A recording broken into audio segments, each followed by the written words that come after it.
what is your end game? Because the intelligence operations in this country are focused against the population of this country. And it's been that way for some time. And it boggles my mind. And anytime anybody brings up trying to dismantle any parts of JFK. the intelligence, Boom. boom, Goodbye.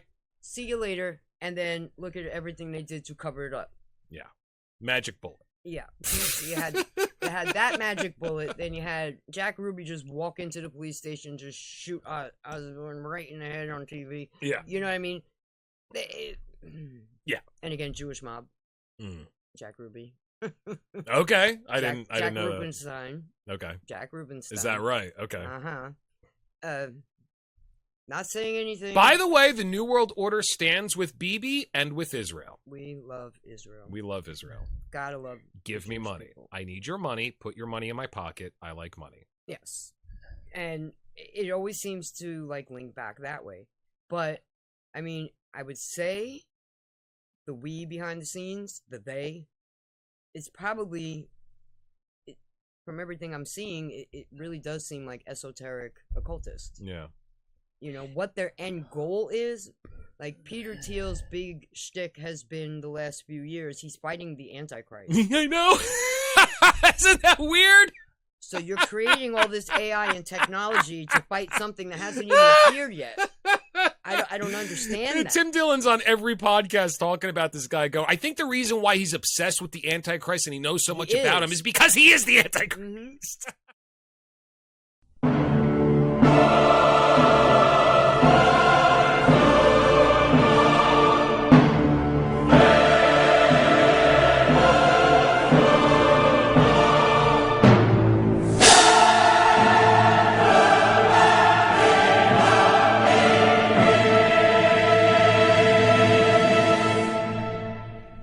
Welcome, ladies and gentlemen, once again to the New World Order broadcast. We are coming to you live from the end of the world. I'm your host, the Hat Man.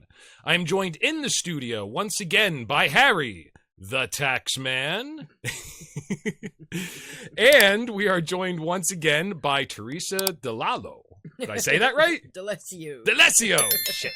The less I owe, the better I am. I think we should have a New World Order code name for you, since you're going to be coming on regularly. Any thoughts, Theresa? I don't know. I'd have to think that one over. Yeah.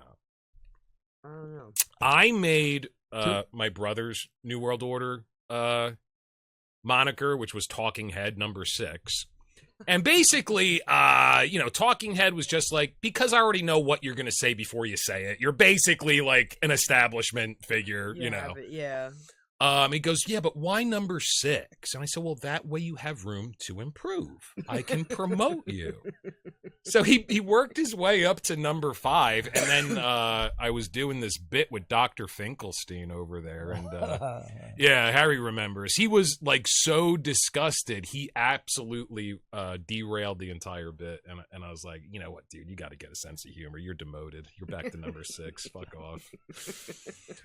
It's good to have you back. It's been a minute. Yes. So let me get this a little bit over here so we can actually see it. It's not right in front of you. Okay. And what's been going on in the world? Because I have been on pretty much media blackout. You sent me a few links while you were on your way over here. Personally, I think that Palm Beach Pete looks like the most fun thing to start off with, but I did also see that there's a rumor going around that Trump and Netanyahu were on the outs, huh? Well, yes. Well, Trump was negotiating that deal with Iran. Mm-hmm. Netanyahu was still bombing Lebanon. Right. And he called him up, what the fuck are you doing? Uh-huh. And he admitted he was swearing on the phone with Netanyahu. What the fuck are you doing? People don't like you. You'd be in jail if it weren't for me. I'm trying to close a deal here, and you're trying to fuck it up in the background. Well, the first time he had negotiations going on, didn't Israel kill the negotiators? I believe so. Yeah, didn't they do like a drone strike and they killed all the negotiators? Didn't they, Harry? You heard about that, right? Yeah, they were trying to work a deal. Israel would like to continue their war against their neighbors for control. Mm-hmm. So if you're killing negotiators, they got to put more negotiators in there, and they kind of encourage the negotiators to go to Israel's side. It's the same old religious war that's thousands of years old. Whatever. So Nahu, you ain't far from being ancient. Well, I just learned because I was like, well, what is this dude's problem? I understand war makes money. Great way to get paid. It seems to be beyond that with him. Did you see John Oliver's This Week Tonight? You probably don't watch him. He's very left, but he has a weekly HBO show. I think it's called This Week Tonight. John Oliver. He used to be on The Daily Show with Jon Stewart. That's where he got his start. And he did a whole hour-long episode on Bibi Netanyahu, where he comes from, who his parents were, what his political ideology is, just showing clips from like back in the 70s when this guy, like, oh my God. Constantly. So Zionist, like the Zionist of all Zionists. And before we go any further, because I do want to know what you've heard. We did say on the previous podcast that the New World Order stands with Israel, and I am going to make good on that. The opinions expressed in the show are not necessarily that of the owners, producers, or the artists involved, which is all me, by the way. I stand with Israel. Anything Israel does is beyond the pale of finger pointing, finger wagging, or tongue wagging. Just want to say that. Beyond the pale of everything they do is glorious because the Jewish people are God's chosen people, and America, as we all know, is the great Western Satan. And also, I need to start making money and stop getting shadow banned. So, Yeah. Theresa, what have you heard? With that being said, I learned that Bibi's mommy is Palestinian. Fuck off. Pretty interesting. Are you serious? Yeah. How's that even possible? I don't even get it. So did he have like they say like Hitler's mom was Jewish? Is that like the same thing? Like somebody had mommy issues and that's why? His father was a deep professor in Zionism. He was actually well known for that.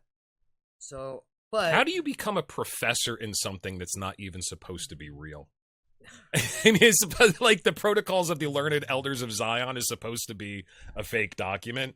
So Zionism is something that's made up as propaganda against the Jews. How do you become a professor in something that's supposed to not exist? Right. I mean, well, it's a Rothschild deal anyway, but freaking Rothschilds, they're everywhere. Their money is. Yeah. And I think I mentioned this the one time we spoke. Nazi is National Zionism. That's why it's Nazi. It's not National Socialism. Well, it's actually, I mean, if it stands for German words that are the National Socialist Workers' Party or something like that. But yeah, I mean, you can read into it, sure. Yeah. I mean, so, it helped push forward the whole concept of Israel becoming a nation. Oh, yeah, absolutely. And it's like I brought up the last time you were here. They had that medallion struck that had a Star of David on one side and a swastika on the other. Right. And I forget exactly what event that medallion was struck for, but that's a piece of history. Anybody can look it up. And, I'll bring it right back to an essay that LaVey wrote where he's talking about all of the useful Jews that were in the upper echelons of the Nazi party during World War II. And he ends the essay with the question, in a tongue-in-cheek manner, what's a little Holocaust between friends? Like, yeah, if it wasn't for that, Israel wouldn't exist. Be a nation. Yeah. Yeah. And that was actually in the works before World War I anyway, but... Yes. I mean, did you see all of those newspaper articles that were in Jewish newspapers in Germany? Why do 6 million Jews have to die? And you look at the date and it's like 1920-something. Like, where are they getting this number from? Right. Why always 6 million? I know. Why is it always 6? I don't know. I don't know what it is with them. And then I think I had mentioned to you the whole gematria thing. Yeah. A big Kabbalist thing. I don't know what that's all about. Yeah. I don't know why they all follow the gematria, but their numbers mean a lot to them. And then just recently, you had that music mogul pass away. Who's that? The nice guy. We'll call him a nice guy. Clive Davis. Okay. it's I don't funny. know who that is. So he was a music exec. Back in the 70s, he got in trouble for the biggest payola scandal, and he actually got kicked No out idea. of, I think it was Universal Music. So he was paying DJs to play songs he wanted promoted Okay. and have them promote it for him. That seems on the up and up. But, so the payola scandal, we'll air quote payola, is what he got fired over, but the underlying real scandal was he was the Diddy of the 70s, Ooh. the late 60s, early 70s. Now, when you go down the checklist of the artists he worked with, they're all names you can't forget because they're all dead. Mm-hmm. Janis Joplin, Okay. Jimi Hendrix, Aretha Franklin, Otis Redding. Now, did these people all die young, or is that kind of what you're pointing? Okay, I gotcha. Because I know Yeah. Hendrix did. I'm not familiar. I thought Joplin was alive until recently. No, she died. She died a while ago. Okay.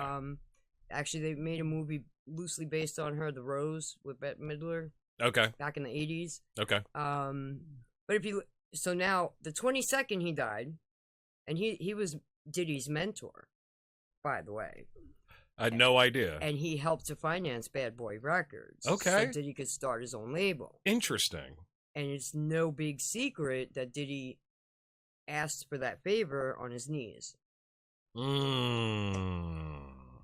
Okay, and Clive. I'm picking up what you're laying down. And Clive is like, he actually, I don't remember which interview he was at, but he actually openly said, people say you're either gay or straight.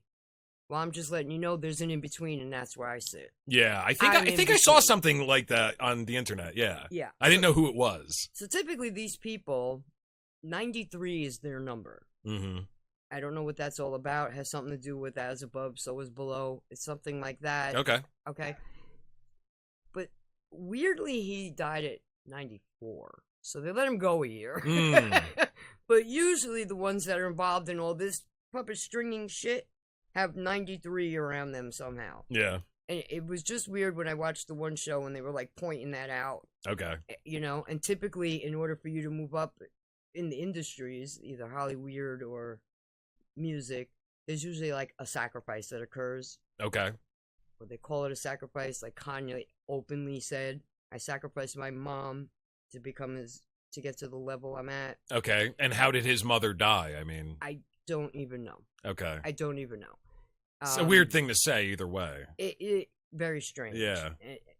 And then they all get handlers, and then you got that new thing out in California, that law, the hell is it, 54 something, what they did to Britney Spears, boxed them into conservatorship, yeah. Right. Yeah. And they send out handlers to keep an eye on you, to babysit your ass. Like right now, Kardashians have the mom's boyfriend, the younger black guy she dates. Okay, no idea. What the hell is this? I have no idea who they are, why they're famous. Yeah. The Kardashians, the first time their names really made a national splash was the O.J. Simpson trial. Oh, okay. Robert Kardashian, the dad, was an attorney, and O.J. was one of his good friends. I gotcha. Okay, he helped put together that dream team. Uh-huh. That broke up that marriage, according to the wife, but whatever. And then the mother, later on, helped the daughter Kim sell her sex tape with her and her boyfriend Ray. Smart move. If I had a daughter and, I was any way related to the industry, I'd be like, so first of all, you got to make a sex tape. And second of all, yeah, we're going to get some. And never admit that it was on purpose. Yeah. Yes, because she, before her sex tape came out, she used to help fashion Paris Hilton. Mm-hmm. They were good friends. There you go. So Kim would Two smart ladies.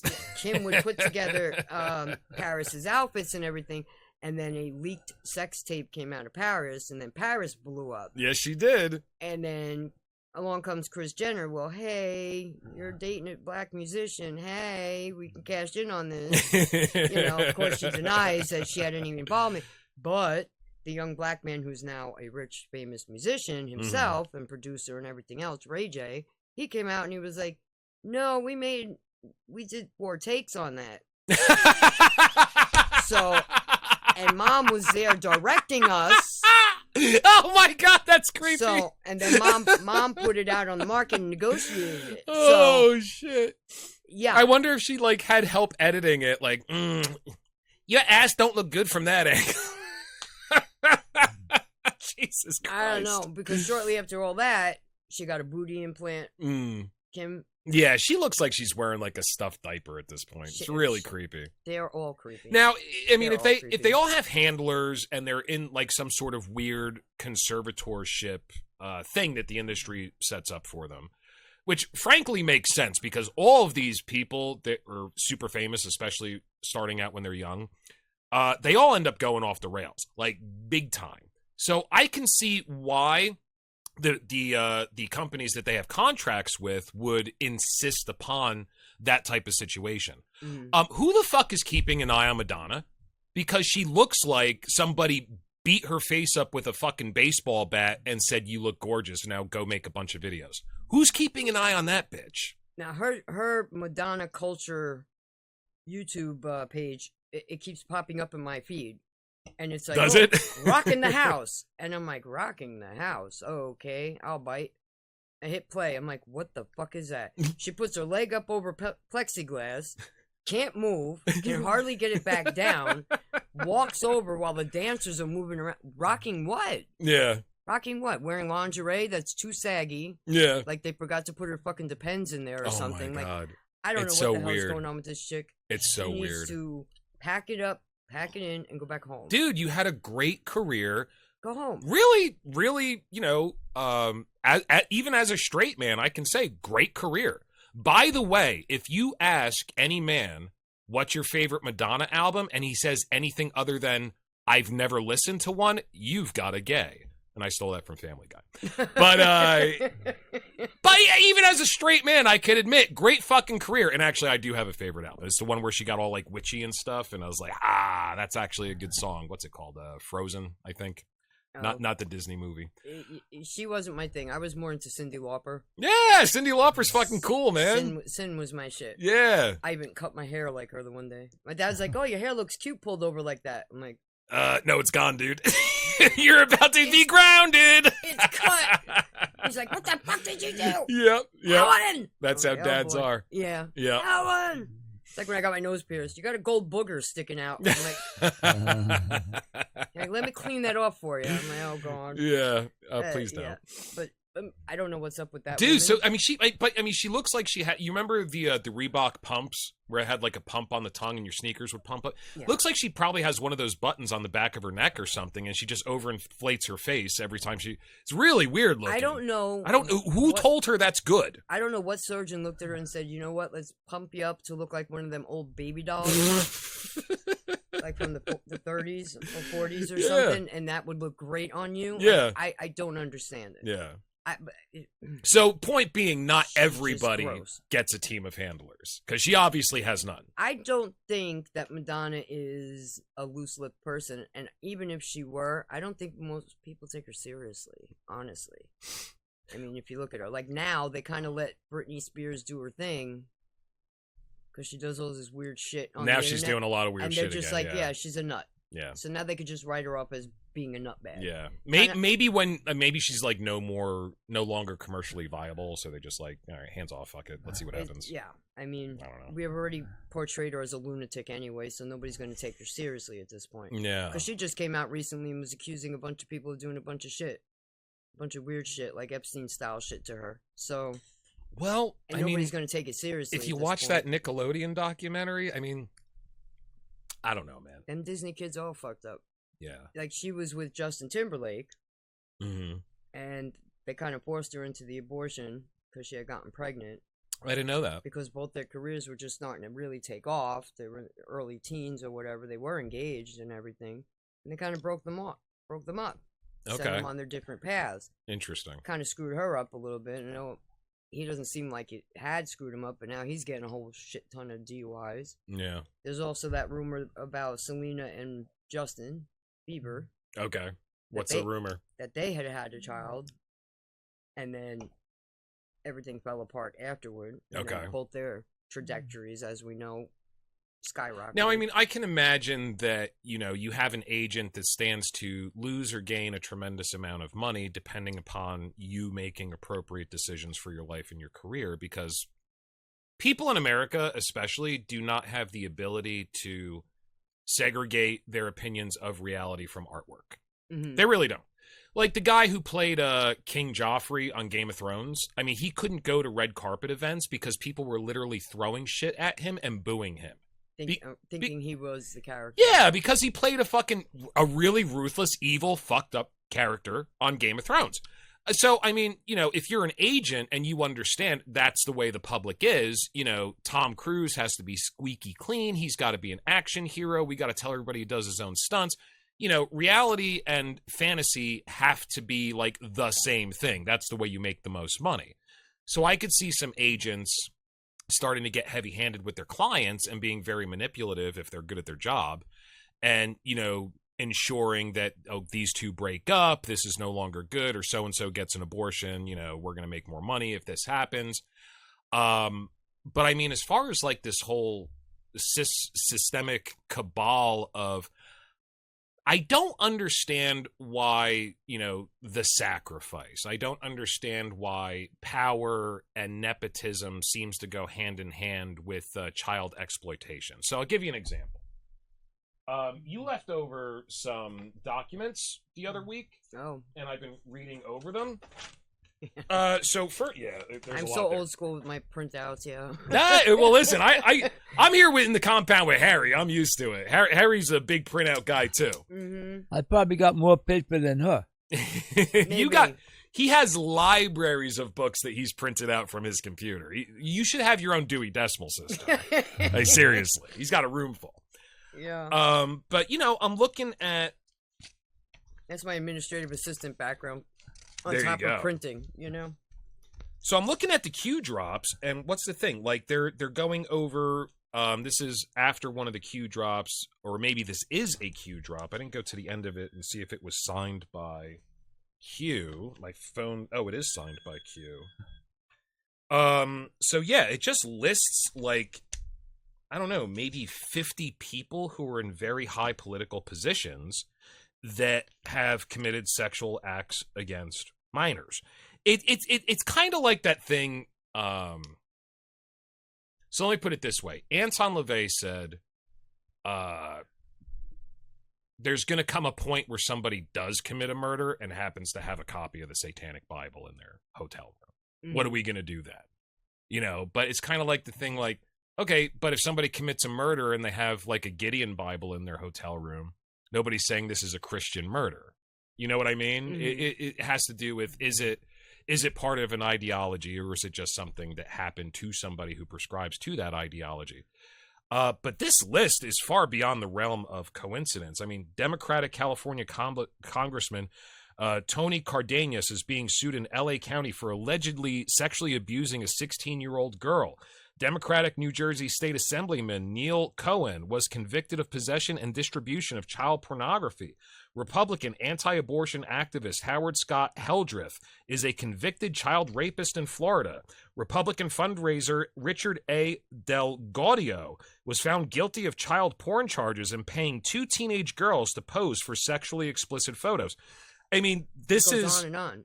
And I'm sure it's not a complete That's list. not a complete list. So no. what I did before you came over is I was like, let's just make sure. And I took 5 random names from this list of over 50 people in high up political positions, and I looked up and I confirmed the 5 out of 5. Like, so this is not, it's not bullshit. No. So what the fuck is going on? I don't like. Congress has a slush fund. Okay. Now, one of the people who have actually used the slush fund, notably, and that it has been made, public, that the slush fund was used by this person, was Adam Schiff, who happens to be a big mouth from California. He was a House rep at one point. He kept going after Trump with the Russia collusion. I got the evidence. I got the evidence. Never brought forth any evidence, but kept barking about it. He should be killed for treason. Like, he wanted it, Then he becomes a senator. Meanwhile, he doesn't even have property in California. He's got like a 1-bedroom condo there. Yeah, but they all do that. And he's got They all do that. and he took out the first time home buyer's loan in Maryland. Okay. Completely across the country. Right. Where it's got like the 5-bedroom house and you know what I mean? Like all this. Sure. So he's doing all this mortgage fraud and everything else. Everything they do, they always accuse Trump of doing. Isn't that interesting? Funny, right? Like, if you want to get away with something, accuse your enemy of doing it first. Of what you're doing. Yeah. Yes. So then, on top of all that, now you got Adam Schiff dipping into the slush fund to pay off a 12-year-old boy's family, accusing him of inappropriate behavior towards the 12-year-old boy. All right. You know what I mean? So it's not even like it's something past. They have a freaking slush fund for that in Congress. Yeah. To keep everything hush-hush. What their deal is, like that famous pizzeria guy. Yeah. With the whole Pizzagate shit. I forget what his, but he's actually a Podesta. Yeah. Yeah. Alefantis, so Alefantis, I mean, he made the top 50 most influential people in D.C. Yeah, and he owns a fucking pizza and he owns joint. A fucking pizzeria How is that joint. possible? And if you look into him, and you just, I mean, you don't even, all you gotta do is scratch the surface a little bit. It's and weird. It floods out. It's He's got weird. all these strange pictures of babies. His and posts kids on and social media are super weird, super fucking creepy. outrageous. So even if he's not a child predator, he's just putting out child predator vibes. I mean, yeah, you know, baby dolls for sale. Oh, it's German. We'll give you $18.50 for that one. You know, what I mean, like just weird shit. Yeah. So if you don't want to be portrayed like that, maybe don't portray yourself like that. Like, yeah, I mean, a joke is a joke, but I like to stick up for creatives, and that's why, you know, last time we spoke, I was sticking up for Abramovich and her spirit cooking. I mean, to me, she just looks like a very eccentric artist that we did speculate on the podcast may be a psychic vampire because she looks phenomenal for her age. She's almost 80. She looks like she's 50. I mean, holy shit. But other than that, you know, there's things that you're trying to push the boundaries of human experience. A lot of her artwork is performance art, and she's actually putting her physical life at risk. One of my favorite things that she did is she had an assortment of different tools and weapons on a table. The weapon exhibition, yeah. And she decided, you know, you can move me, you can do whatever you want to me for 1 hour. That's the art exhibit, and I will not resist. So she's just standing there, and for most of the hour, nobody does anything. And then at the very end, fuck this. You know, people start writing on her. Somebody takes the scissors and cuts her clothes off. Somebody starts tickling her with a feather. Then it starts getting more. Somebody cuts her with a razor blade. Somebody starts licking at the blood from the wound, I think. And then eventually, right at the very end, somebody loads a one-shot pistol, one of those little lady guns, I think, loads a one-shot 22 and points it at her, and somebody else grabs the gun away from that guy, and a fight breaks out. But that's, to me, that's fucking amazing. Like, you're showing people what they are if there's no rules. And you're making people explore that possibility. To me, that's very powerful. And I don't see it as, it's definitely subversive, but it's not, what would you call it? It's not, you know, criminal. It's not promoting a certain system of belief. And by the way, the really cool thing about that show is, according to witnesses, when the hour was up and she was able to move again, she started walking towards the crowd. And this is the first time they've seen her move of her own volition for an hour. Everybody who did anything to her, you know, even slightly violent or antisocial in any way, fucking ran out of the gallery. Like they were running away from themselves, like they were running away from their own id. You know what I mean? So, I mean, I have a soft spot for people like that because I am that person. And if people looked at a lot of my work, you know, I'll know that I've succeeded when people are accusing me of the things that they're accusing these other people of. I'd be like, all right, perfect. I've made it. I finally made it. I think what happens is when you dig into all these people and all the shit they're involved in, and like Bill Cooper mentions secret societies a lot.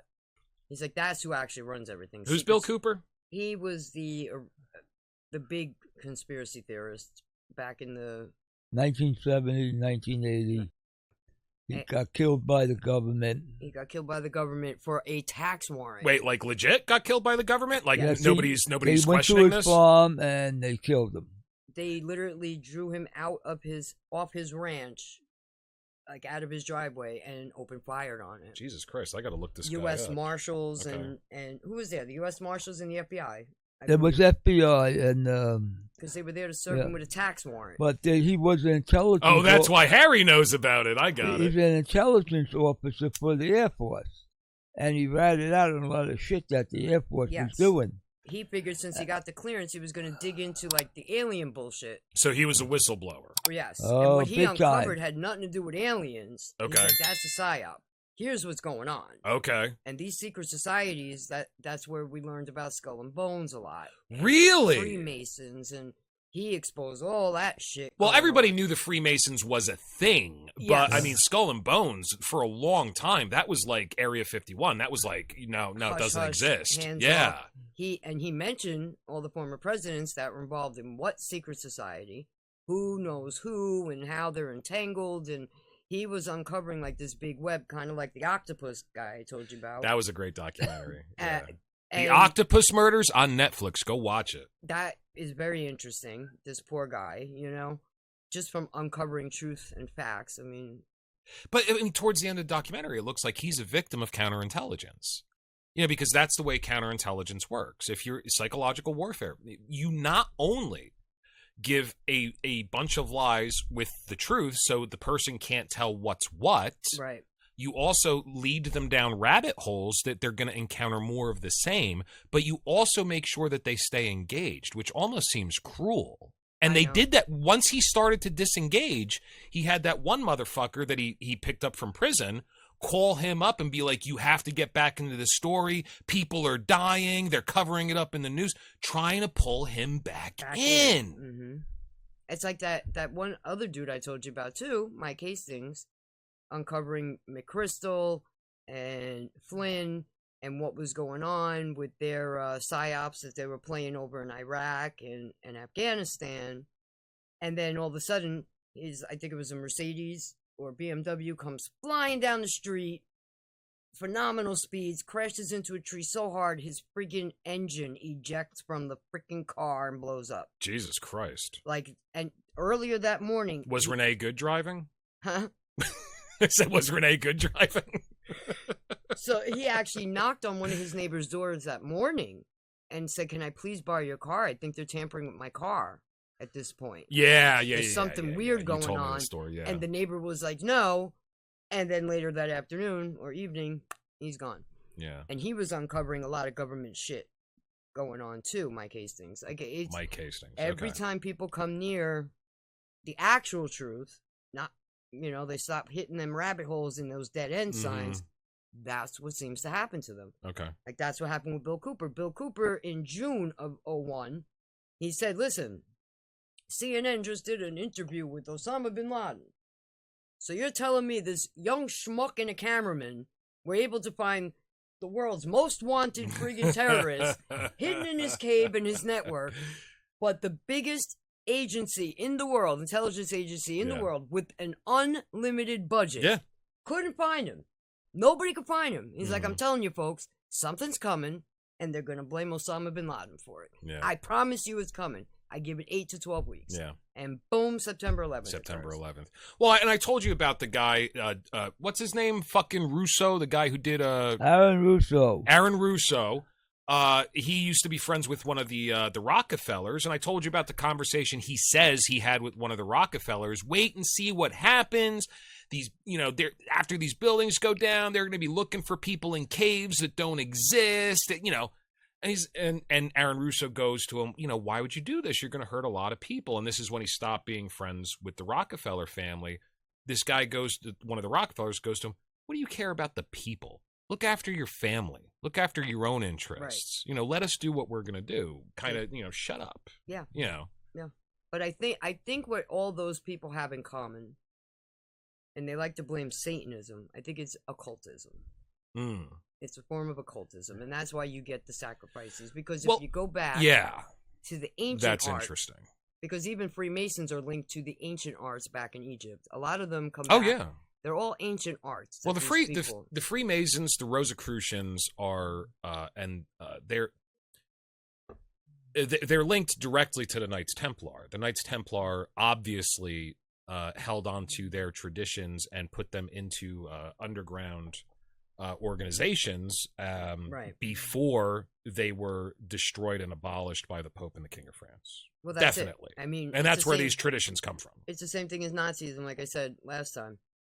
It didn't go away. It just farmed itself out. It just wheedled its way around in other countries. Nothing is more powerful than an idea. That's it. You can't beat ideology. So, I mean, now the new ideology that seems to be the one up and coming that everybody is like embracing and cowtailing to is, Muslims and Islam. Well, I want to stay on topic with the occultism thing for a second because I thought that was very interesting. And I think the reason why, super powerful people in the world are really into it is, frankly, because it works. If it didn't work, they wouldn't be into it. Why would they be wasting their time? Well, why would the CIA be wasting, tens, if not hundreds of millions of dollars on things like Project Stargate, remote viewing, researching psi phenomenon, if these things didn't, if they didn't believe for decades, if these things didn't give them actionable intelligence? Right. So, now, like most of these stars, the Hollyweirds, because they would say follow the stars. So most who says that? Who says follow the stars? You always hear that. I don't hear it. Oh, yeah. Oh, okay, I got you. Follow your stars. Follow your stars. You know, like every dream poster that tells you, follow your dreams. Where they tell you, they show you stars. I was thinking you were talking like a Q thing for a second, like follow the stars. That's like follow the money, follow the stars. Well, he does mention it, but I mean, it's always been a thing where they always, they want you to follow these celebrities, and if this celebrity don't work for you, well, hey, we got another one over here. Follow this celebrity and do what this. 90% of the celebrities don't even use their real fucking names. Well, they can't because of SAG-AFTRA, and I used to be in the modeling industry, so I know a little bit about that. So, especially Jewish names, they didn't want them. Oh, definitely. They definitely, even Jon Stewart. I forget what his actual last name is, but it ain't Stewart. It's like super Jewy. They really washed that out. And so when Kanye West makes a statement like most of the industry is run by Jews, oh, you're anti-Semitic. No, I'm fucking honest. It's just a fact. I'm just giving you the facts. Yeah, if it walks like a duck, talks like it's a duck, quacks like a duck, it's a duck. Now they accuse these people of following Baal, which is actually an ancient Jewish god.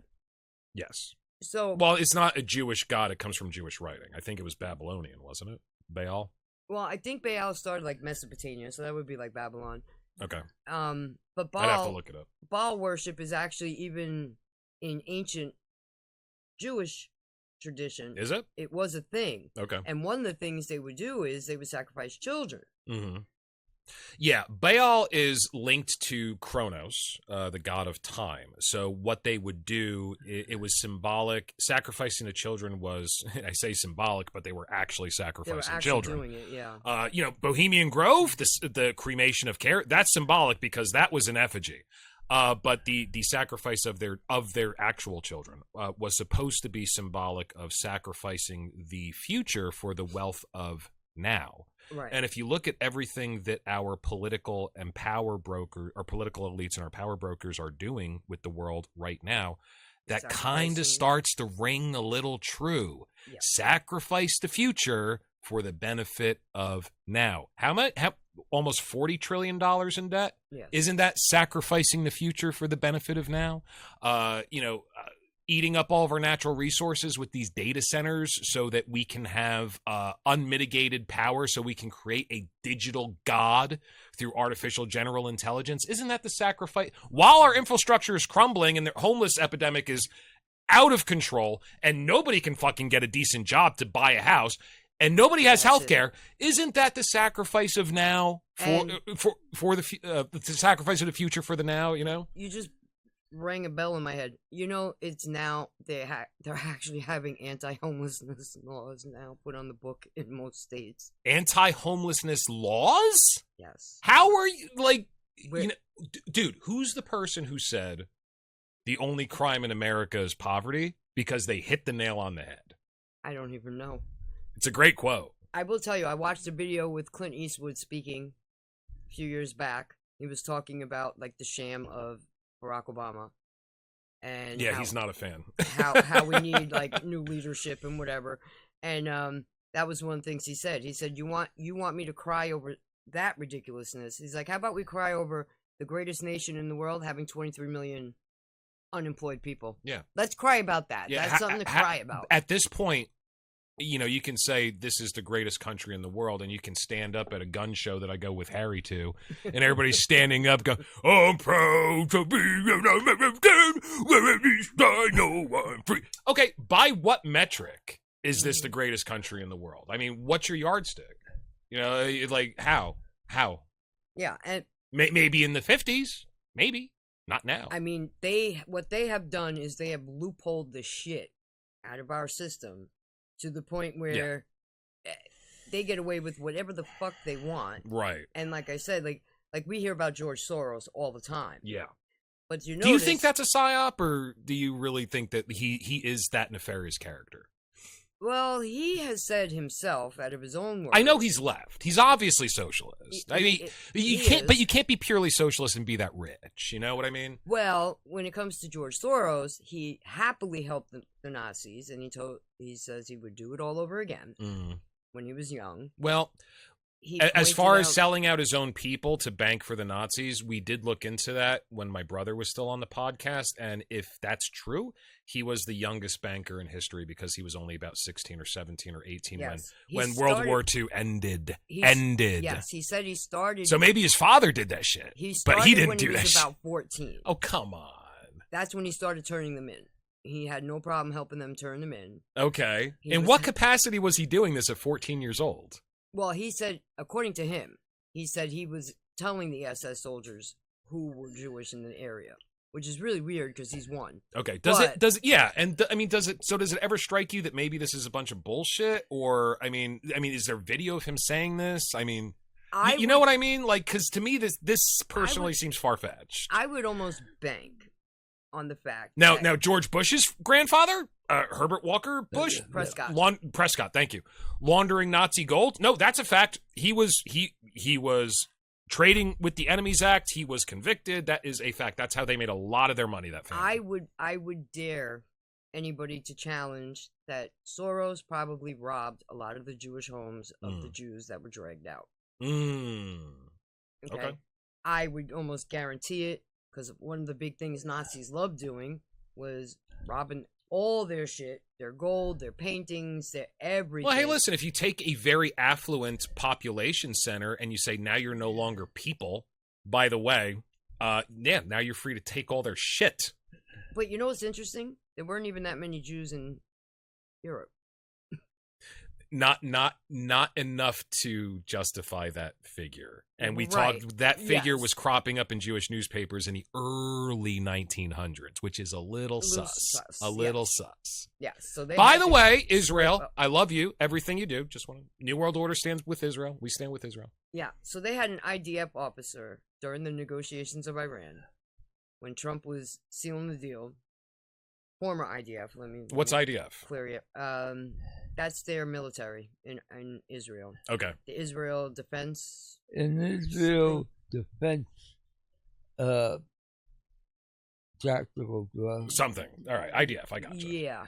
So he was a former military op. I think I sent you one of the links of who he is. And he said, it'd be a real shame if America had like a wake-up call. Maybe they need a new wake-up call to remember who their allies are, like a 9/11. Ew. This is the shit. That's a way of saying something without saying it. Right. Then you had the other shit, another former intelligence officer from Israel. Yeah. Also making the public statement that, hey, maybe not all the Epstein files were released, and maybe we should put our hand, tip our finger on that scale and get rid of some more of them files. Mm-hmm. Get them out there. Sure. And see how you guys like it. Because we told them to stop fucking bombing Lebanon while we make a deal with Israel. It's part of the package. Iran. Right. Right. Part of the package. We want to seal this deal, open straight, and let everything go. Yeah. And he's just so hungry for war. But Yeah. war is where every country makes all their money. A lot of it. It's how they funnel everything back to themselves. War and drugs. Every war. Drugs is a big one. They label everything a war, and then they're able to steal all the taxpayer dollars, funnel it however, wherever, Yeah. to whomever. Well, it's they like wish. convincing it there's an emergency and we got to do this. Yeah. It's like, what's his name? The dingbat in Ukraine. Oh, Zelensky. Zelensky, the penis piano player. He's talented. That's why his wife is always smiling, I guess. But since the fucking war, he's got what, 6 mansions now globally? Yeah. Explain so that. his net value went up. Yeah, quite a bit. Yeah. Go quite figure. a fucking bit. Go figure. And then while they're showing all this war-torn areas going on with Russia, then you've got like the rest of Ukraine. They're sitting on the beaches and they're in bikinis and they're sipping their cocktails. Like, Yeah. so where's this fucking war? You know? Yeah. And, even my father was telling me that he read a book. I don't remember the name of it, but because I was like, fucking holy shit, first COVID and now nuclear war. God damn it. And this is back at the point where everybody on the left had the Ukrainian flags on their social media profiles. We pull out of Afghanistan. There are people literally falling from planes taking off. That's how quickly we pull out of Afghanistan so that we can concentrate our military might on the Ukrainian border. All right, that's a little sus. Like, that was a little quick. Holy shit. So now we're facing nuclear war, and they're showing commercials in New York City on television with a nice-looking black lady stands there and goes, if a nuclear bomb falls, it isn't the end of the world. Here's the facts and the fiction. Here's what you have to know about nuclear war. Like, so trying to normalize nuclear war. And if you recall, Jesus. At that time, Sean Penn was making the rounds. Yeah. Doing interviews. No idea. Saying, hey, what's the big deal? I love him as an actor, but I don't pay attention to him otherwise. if we nuke somebody, that's what I mean. Like, they expect us to follow the stars. Yeah. So, hey, you know what? We got to drop a bomb on Russia. So be it. If that's what's going to make them stop, so be it. So my father was reading this book that was like, hey, no, actually Putin's in on it too. He's making just as much money as we are. Relax. It's all a show. Yeah. And I was like, that makes me feel better because that kind of made sense to me, but still, I was it's a little... like all the world is a stage. Yeah. So and another thing I don't think they realized, they were trying to say like, Trump and Putin were friends, and they made deals behind. Well, they're the definitely scenes friendly, back in the day and everything. Well, it's like what Trump said. You keep your friends close, but your enemies closer. Well, fuck, it doesn't do us any good to not be friends with North Korea and Russia. I'm completely on his side with that. That's why I called one of our podcasts the Putin apologist, because I was on Tucker's side for going over there to interview the motherfucker. It was a shitty interview, but at least he had the balls to go do it. And I'm completely with Trump on, hey, we have to have a relationship with these people. It just fucking makes sense. Why have enemies? Let's work together. But it was grand when Hillary gave the reset button. Like, that was fantastic. But you don't want Donald Trump having we watched a that the last time you were on. Yeah. You know what I mean? Yeah, just a conversation. Oh, you're a Putin apologist. You're a Putin puppet. Well, how did it work out when Biden didn't take Putin's call? So Biden gets sworn in January. Well, gets sworn in. Really wasn't an inauguration. You go back and look. It was like a piecemeal fucking Hollywood production. Okay. I don't know anything about it. Move on. So I don't want to. We keep getting lost in the weeds. I want to stick to this one. He doesn't like reach out to him. No conversation. No nothing. He makes that stupid statement that well, if they want to join NATO, why not? Ukraine could come on in. Next thing you know, Putin's lined up on the border of Ukraine, knocking on their door. Yeah. So how did that work out? So I guess ignoring Putin is not a good idea. There's a clip of somebody being interviewed on the Colbert Report back when Colbert used to be funny. And the guy was like, what's that? 30 years ago. Yeah, a while. I keep forgetting how old I'm getting. It's been as the kids say, it's been a minute. It's been a minute. But he was interviewing this guy, and this guy was like, and this is a long time ago, well, the Ukraine is like our football because they're like Robin to Russia's Batman. And if we can take Robin away from Batman, Batman will fall. So, I mean, this was the play. And the play was to get them into NATO. And then every time I talk to people, like Talking Head about this, he's like, you are falling for the propaganda. The fact that we invited them into NATO has nothing to do with this. Well, of course we should use nuclear weapons. What do you do against a tyrant? If he takes over to Ukraine, where's Europe stand? It's like, holy shit, this is not Hitler. Are you kidding me? Like, this is obviously something very specific that he said this is a line in the sand. We crossed it, wagged our dicks at him, and then he reacted in turn. That's the way it looks to me. How is anybody seeing anything different? Yeah, I mean, it was right there in front of us. Yeah. They didn't hide it. They didn't mask, they didn't mask it up well. No. I mean, they had to keep it pretty simple. Putin kept saying, no, we're just doing exercises. And then, of course, they invade. Like, of course. Well, as long as it's a minor incursion, like, no big deal. It's okay. It depends. Is it going to be a minor incursion? I don't know. Freaking oatmeal brain. But then again, right after the invasion, I told you about Victoria Nuland. Yeah, but I'm not good with names, unfortunately. She was the chick heavily involved in Ukraine. Gray matter. Oh, the one who said, we have to tenure. choose the next, I gotcha. We're going to back Yachts. Yachts is a great choice. Mhm. Yeah. So Victoria Nuland runs right to Congress. Well, we have biolabs there. And Putin's going to take over the biolabs. And I'm afraid he's going to release something and blame us. Mm. Right. So how many do we have?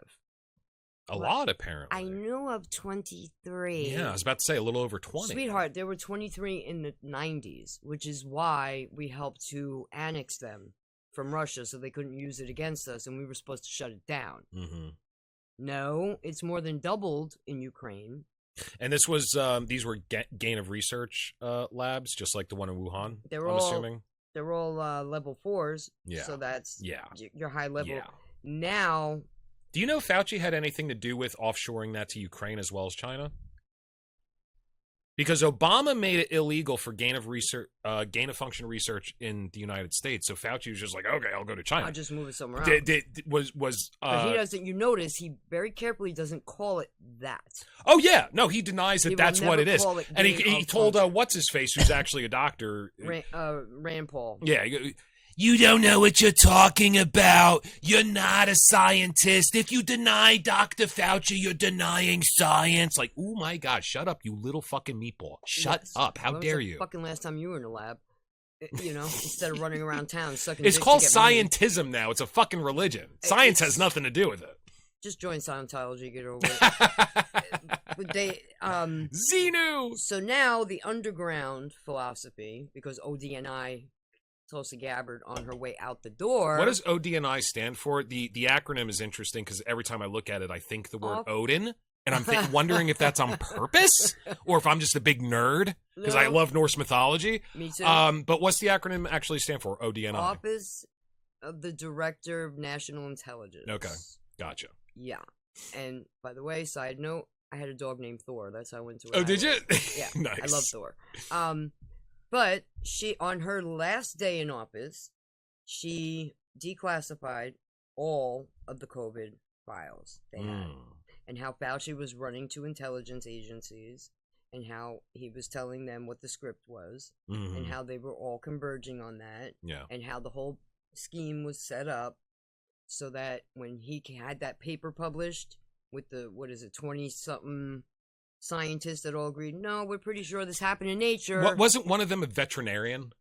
I remember hearing that. I never verified it for myself. I can guarantee you that if there were I think it was 23, 20 of them were getting funding from him anyway. Yeah, exactly. That's the way the academic world works. That's it. And a lot of the people, one of the reasons why I love watching Rogan so much, the JRE, Joe Rogan's podcast, is, he was the only voice of sanity that I found during the pandemic.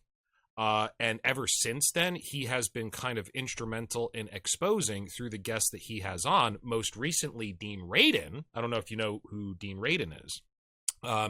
Exposing the way academia works and the way that it is almost become religious in nature, that you have to follow a certain prescribed thought process and ideology in order to get funding and have a lucrative career that very much goes against what science is supposed to be. But Dean Radin, he's interviewed on JRE recently. He's one of my favorite scientists, and he proved beyond a reasonable doubt through meta-analysis the actual manifestation of psi phenomenon, like telekinesis, being mind reading, foreshadowing, knowing something's going to happen before it happens. Like, he proved all this in a lab, or he proved it through meta-analysis of other people's double-blind studies. So he's one of my favorite people. He says the same thing. Like, this could have ruined my career if very specific doors hadn't opened for me when they did. Specifically, Project Stargate, which he was involved in. Because when it could have ruined his career the worst, the government came along and said, "Oh, you're interested in this? Would you like to come help us out with the..." He's like, "Yeah, okay." Yeah, I mean, you got a lot. But that's the way academia works. Yes. It's all ass kiss shit. Yeah. But now, remember I had said to you, always follow the wives. A lot of them don't take the husband's names. Yeah, and it's probably really good advice. And Fauci's wife happens to be linked to the pharmaceutical company, linked to the vaccines. So I know they made a shitload of money. She made $5 million on her own through that whole process, and I believe his investments pulled in another $5.4 million. Yeah. So that's why he resigned as soon as Trump won, because he was like, "Whoa!" And then Biden signed that. Well, AutoPen signed that blanket. Since 2012, the everybody's blanket, exonerated. Yeah, exactly. Why all the way back to 2012? What specifically happened in 2012? I'm surprised it wasn't back to 1980. When the AIDS crisis. epidemic. Yeah, exactly. And I follow her, Judy Moskovitz, I think her name is. Not familiar. She was an HIV scientist. She did a lot of studies with mice and everything. A lot of things are hinky about that too. And I haven't read the book, but RFK's book, The Real Anthony Fauci, kind of, if it doesn't expose, even if you don't believe what it exposes, it raises a lot of interesting questions. It does. I saw a part of the documentary they did about that book. Yeah. They had like a mini documentary on it. Didn't see it. Have no idea. I'd love to watch it. That's easier than reading a book if you can find it. They have it on ScrewTube. I'll look it up. Okay. Because I watched it a long time ago. Cool. When he was running on his own. There's only so many hours in the day, and I want to know everything that you know. It's just like, if I'm going to paint for 8 hours, that's 8 hours I'm not reading or research. If I have to go make a couple bucks, those are hours that you know what I mean? I'll tell you what I do. I smoke a lot, as you could tell. And at my sister's house, I got to sit outside. So no matter what I'm doing, it's playing. Right. So I'm listening. And then you're picking up things that I'm just picking up things, and then when I hear something wacky... Yeah, but you have an endemic memory. I do not. Nowhere near. So, I told my sister this, too.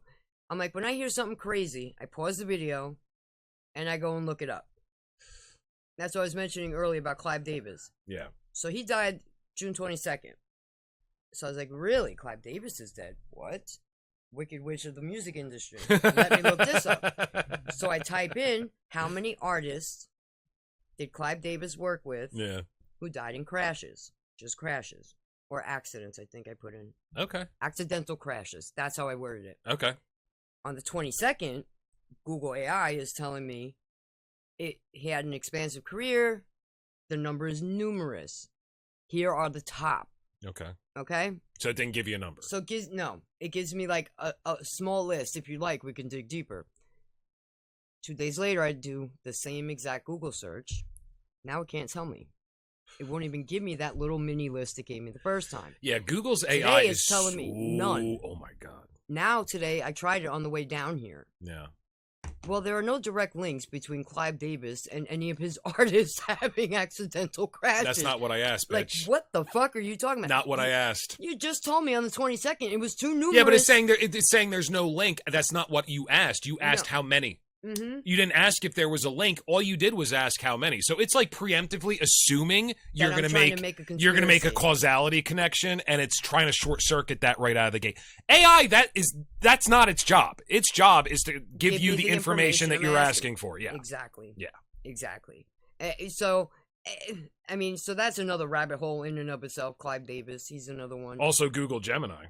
Google is Google Gemini is becoming a rabbit hole all in of itself. I proved to my sister, we were in her house and we're having a conversation, and I hear Alexa say, "Oh, it's now lunchtime." And I looked at her, I'm like, "You don't really have an Alexa in here, do you?" She's like, "Yeah." I'm like, "You know that fucking thing spies on you all day." Oh, I right? do too. Yeah. And she's like, "No." Oh yeah, I know it. She goes, "You sound insane." No, I know it for a fact. We're having a conversation. She mentions something and says, "I can look that up for you." I'm like, "Do you? Okay, can we Yep. shut the motherfucker off, Yep. please? I don't need that."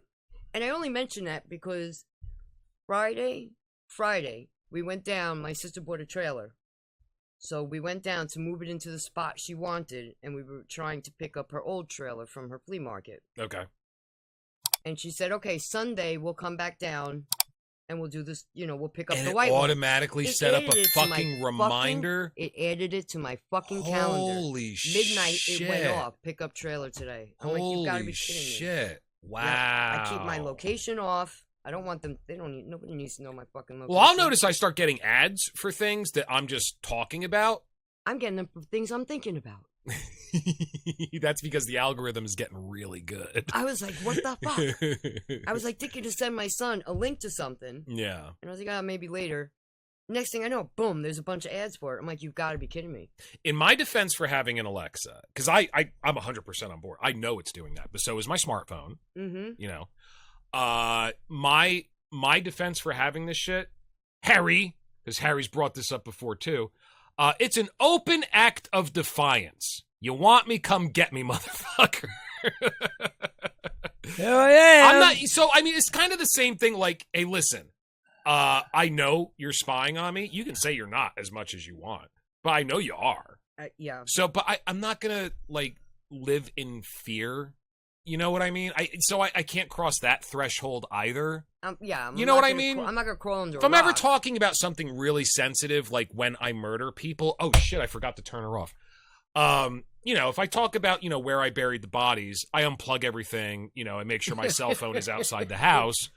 But, other than that, I mean, that's my defense. And I totally get it. Because I agree with you. It is definitely spying on you. Yeah. Well, I mean, like, even if you go back and look up LifeLog, I don't know if you've ever been down that rabbit hole.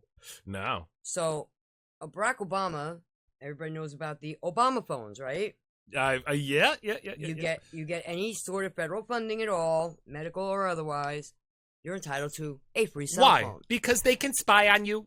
Yes. So what happened? So the CIA had a thing called LifeLog. And the very day that Facebook opened public, guess what died? LifeLog. Okay, why would that be? Because the CIA didn't need to figure out a way to track you anymore. You would just sign up and voluntarily give all your information to Facebook. Oh, yeah. openly. Okay, so I've said this about social media for years. I mean, everybody's like, when's we're getting close to 1984. Dude, we've been in 1984. You've been in it since okay, 07. You don't need a two-way telemonitor in your cave, you have been willingly giving all of your information, including what you eat for breakfast, when and where you're going on vacation, when you get a promotion. You've been willingly giving all of your information to the system since the advent of social media, and before that, to a lesser extent, chat rooms. Well, if you look at the beginning of Facebook, they don't need to spy on you. You're giving them everything. You gave them everything as soon as you signed up for Facebook. So if you look at the beginning of Facebook, back then there was a thing called the Hive. Okay. Big, huge data storage center in Utah. Enormous. Well, isn't that the NSA one? Isn't that the underground NSA one? That's still there. Yeah. I mean, that was back then. It was enormous. You also look at the board of directors on Facebook. Mm-hmm. It's a lot of DoD guys, right? They're all CIA. Oh, okay. I was imagining DoD. And of course, because Google has DoD people on their original masthead. And then of course you have Mr. Peter Thiel. He's everywhere. He's amazing. He's helped start up PayPal. He's a fucking Facebook. cartoon character, that guy. He is. I don't care what anybody says. He's a fucking operative. I don't care what anybody says. Now he's down in Argentina, stroking Melee's penis, because now whose penis? Melee, the leader of their version of Trump. Okay, gotcha. Down in Argentina. Gotcha. Because where all the Nazis are. Yeah, Yeah. and because Melee, he's getting rid of caps on AI. What do you mean getting rid of caps? So whatever needs to be done in order to construct their AI infrastructure Okay. in Okay. I gotcha. Argentina, Yeah. all hands are up. Yeah. So if it was prior to Melee creating this law, if areas burnt down, you couldn't buy that land again, or it couldn't be sold, or it was something like that in a particular area of Argentina. Mm-hmm. Well, now all bets are off.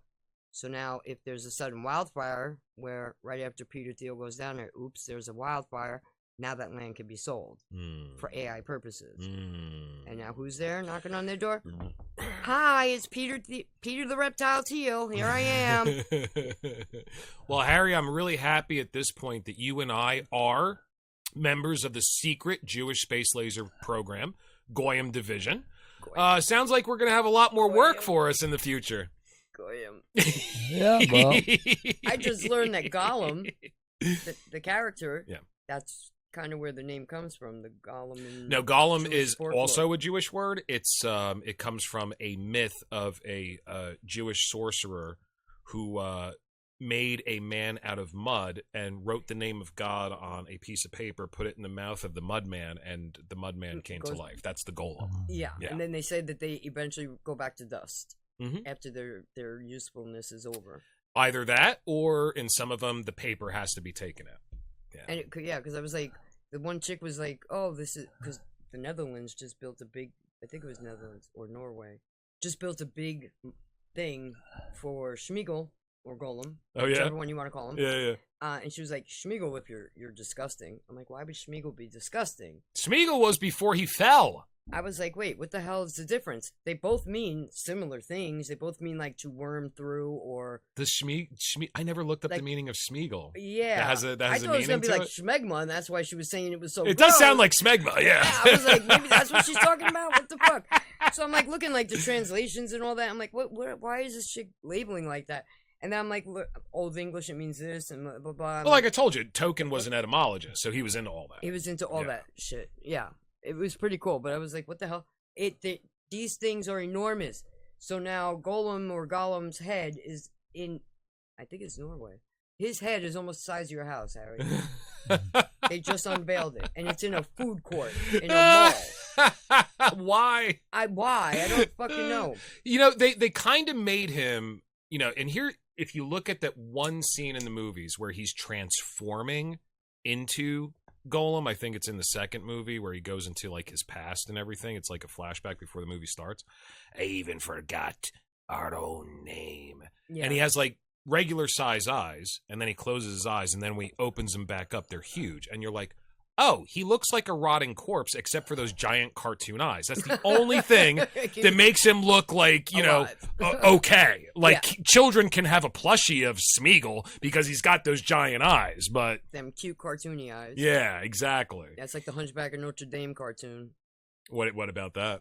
Oh my god, my daughter was in love with that stupid little doll, the fucking Hunchback. I was like, The why? Quasimodo plushie toy? Yeah, I'm Yeah. like, why? Hey, I thought most kids had the gargoyles as plushie toys. Yeah, she would. We went to BJ's warehouse, and she just, Burlington, and Okay. she saw the doll on the counter and freaked the fuck out and would not leave the store without this stupid Hunchback. I'm like, you gotta be Quasimodo kidding me. plushie toy. She had to have Quasimodo. I'm like, you gotta be kidding me, man. You don't want the princess, you want the Quasimodo. Yeah, Like, well, I still have it. it's a hell of an artistic feat to make something that should be completely appalling look cute to children. That's holy shit. If you can do that, you're pretty fucking talented. And they did that with Golem, and they did that with Quasimodo. Quasimodo. Yeah. They made them actually Yeah, acceptable. yeah. Fucking weird. It's pretty wild. Fucking weird. And I don't know if you saw. I believe it. Where was it? Texas. Somewhere I'm pretty sure it was Texas. I saw it earlier today. Pamphlets on how to survive the zombie apocalypse. Well, the CIA actually does have pamphlets on how to, but apparently they only use it for training purposes. It's like kind of like a tongue-in-cheek joke between them. Yeah. Well, they were also interviewing a young military kid. Yeah. I think he's a Marine, and he was saying that they have these they call them zombies, but they're people that get infected with certain illnesses and stuff. Yep. And they send in these kids by the truckload to go in there, subdue them, treat them, and then leave the villages. And where is this? I don't remember. Interesting. I don't remember. I got to go through my YouTube history. I'll find it Interesting. and I'll send you the clip. I think it was that guy Minute to Horror. Okay. Or Second to Horror, one of his channels. Yeah, his channel's really good. I enjoyed what I watched. Yeah. But yeah, you can make zombies. I mean, look what America did with all the malls that they built. Yuck, yuck, yuck, yuck, yuck. I freaking hate malls. Well, you don't have to deal with them anymore. Now we have Amazon. Yeah. Thank God. All right, let me take a pee and we'll be right back. Okay. So I was going to ask you Yes. about the mattress store rabbit hole. Have you ever heard of it? No, have no idea. What's that? Did you ever notice there's like mattress stores around, brick and mortar stores? You never see anybody coming and going. Oh, yeah, no, I have heard about this. They're actually drug fronts. That's what I hear. Yeah. That they have like, the trap doors underneath. You go in and they have their display, and then out, in the back, that's where everybody goes in and out through the tunneling. Yeah. Who the hell is going to 1-800-mattress or whatever, leave the last S off for savings, spend $6,000 on a piece of foam in a store nowadays? Like, who's doing that? Exactly. Yeah. So how are they staying in business? How are they paying their rent? Because even if you only sold one mattress a month, you're still not covering your bills. So what the hell is going on? Something else is going on there. Yeah, that's a weird one. That's almost like the Wayfair shit. Yeah. I wonder if that's what they're selling. Who knows? I don't know. That's why I was like, let me ask him about that, because they were saying that about malls. Some of these malls are still in business, but there's no foot traffic. There's just so much investment in them. I mean, I think it's just taking them that long to die as far as the malls go. Yeah. Because some of the storefronts, they're like, no way you're staying open selling that. Yeah. Like Yankee Candle. Sure. How many fucking candles are you selling a month? Yeah. Well, I mean, that can be somewhat deceptive. I worked at a portrait photography studio for a long time in Red Bank that was, right on Broad Street, heavy foot traffic. If you were sitting on the street, you'd never see anybody walk in, really. We only did sessions 2 days a week. They were spread out 45 minutes to an hour apart. We got nobody walking in the door for foot traffic, but we did over $100,000 a month in sales. It was just, everything was so fucking expensive. You kind of look at the place and you're not supposed to be there. So we didn't get that curious person walking in making an impulse purchase. It wasn't the business model. Yeah. But as far as the malls go, I think it's just taking them that long to die. The mattress stores make absolutely no sense to me. No sense. Not at all. Like, who's buying a mattress? It's like that old joke, like, dude, if you need a mattress, we can go take a drive and we can find a mattress. Exactly. So it's like, my sister and I, we stopped at a diner in Jersey, and there's this huge mattress store. And they're always in these huge buildings. Like, their rent must be astronomical. Yes. Yeah. It's a freestanding building. There's one truck, I guess, for deliveries, if you order one. And there's one car in front of it. And that's the owner. Yeah. We go into the diner, we sit down, we eat, we have our meal, we come out. Nobody walked in. And nobody went in or out. And she's sitting there waiting. And their rent's got to be like $10,000 a month. And who the fuck is it? Makes no sense. Because you can go right to Casper.com and buy that whatever the hell you want. Mm-hmm. And they'll deliver it. And then you see those videos where people are unpackaging their vacuum sealed mattresses now, and they like super expand.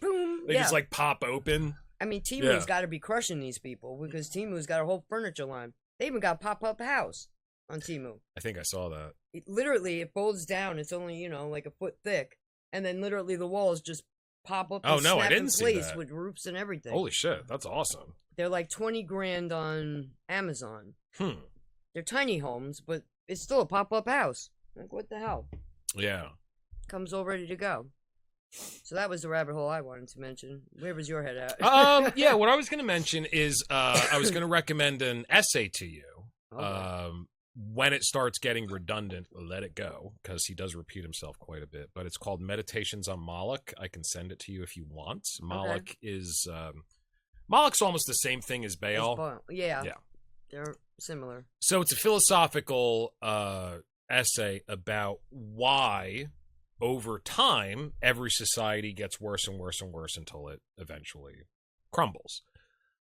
So why does everything have to be erased to the bottom? He talks about, people are fishing, and they all agree, oh, we're overfishing. We all agree to only catch 3 fish a day, but the one guy breaks the rule. He's going to catch 4, and then everybody else sees that he's doing it, so they go back to catching 5 so they can beat him.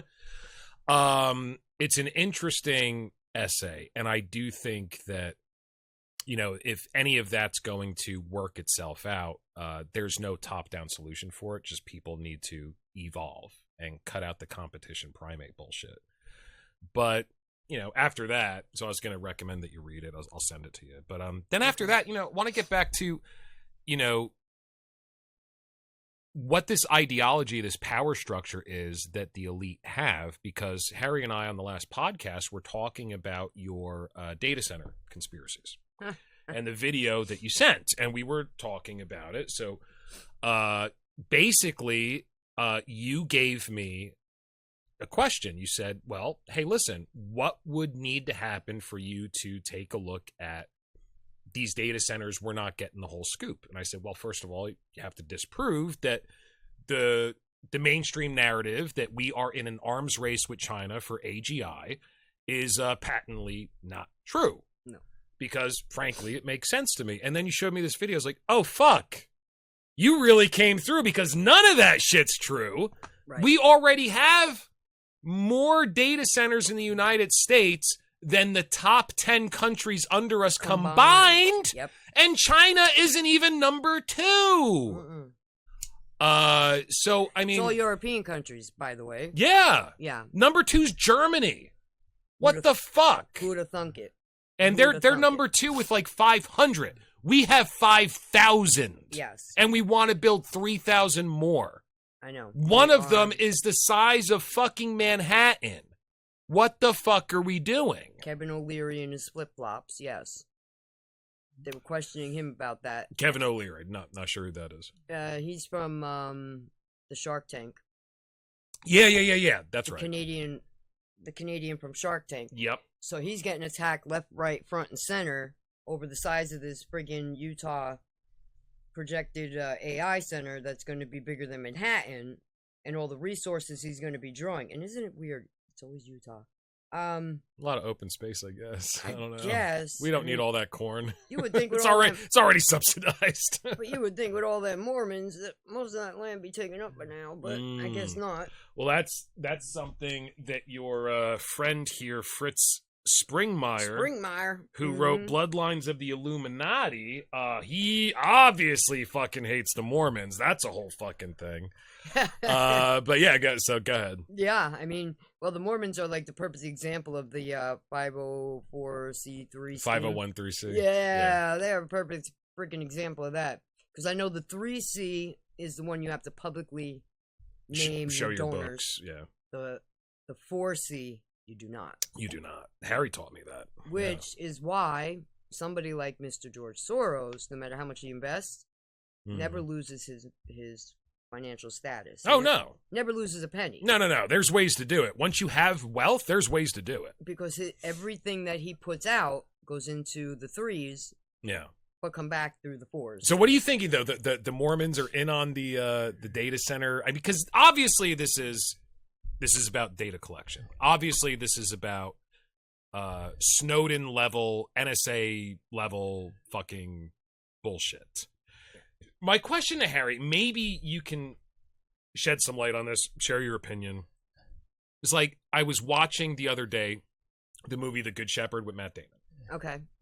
You know it, I'm sure. It's about the creation of CIA. Matt Damon is head of counterintelligence, which, psychological warfare. That's what it is. Misinformation. Right. So he is... They're about to do the Bay of Pigs bullshit, and he's trying to get actionable intel. If I'm telling a story wrong, I apologize. But he goes to a wise guy who's played by Joe Pesci. All right, so he goes to visit Joe Pesci at his house, and he's like, "Well, listen, here's our deal. If you help us, you're about to be deported. I could tell the government that you are essential to intelligence operations, and I could get the government off your back. And Joe Pesci's character goes, see, you are the guys that scare me. You make the big wars. And he goes, no, sir. Actually, we are the ones that make sure the wars are very small. You know, the Italians, we have a faith. We have a family. The Jews, they have their tradition. Even the N-words, they got their, what does he say? They got their music, something like that. What do you people got?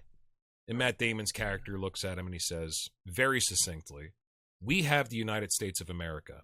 The rest of you are just visiting. That seems to be the way that intelligence operations, which, let's face it, that's either the cornerstone or the top of the pyramid for what we all call the deep state. Right. That's who's running the show. Right. I would say, yeah. You would agree with that? Mm. Yeah, it seems that way. Who is we? We have the United States of America. Who's included in we? What are the parameters for that club? Is it bloodlines? Is it secret societies? Is it sharing a secret that other people can use against you? Is it your family has been in this country for X amount of years? Is it race? Is it religion? Like, what's we?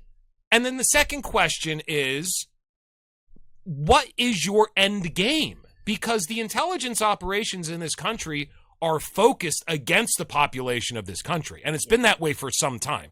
And it boggles my mind. And anytime anybody brings up trying to dismantle any parts of JFK. the intelligence, Boom. boom. Goodbye.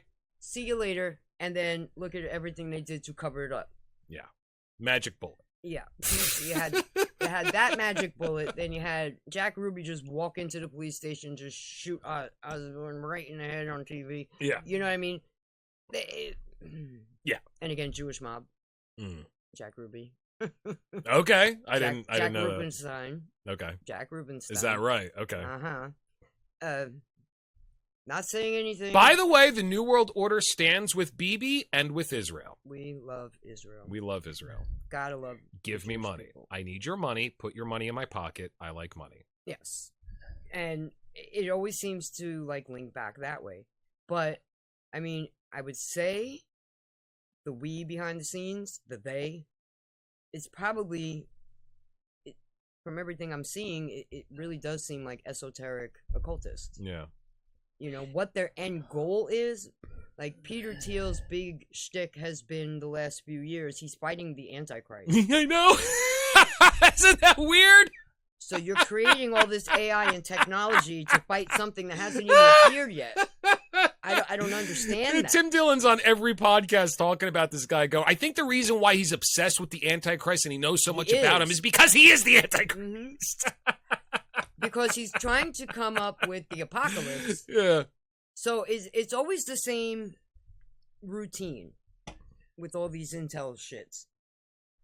Problem. What is it? The problem, the chaos, the solution. Problem, the chaos, the solution. Give with one hand, take with the other. Exactly. Yeah. So we're going to create the problem. Allow a certain amount of chaos and then offer you a step solution. in and give you the solution. Which is what we want to do. Which is exactly what they did with 9/11. They do whatever. Problem, chaos. We want to invade Iraq. Here's the solution. Yeah. I mean, like Iraq had nothing to do with Nothing. anything. Saudi Arabia was behind. But let's remember, they tried to kill my dad.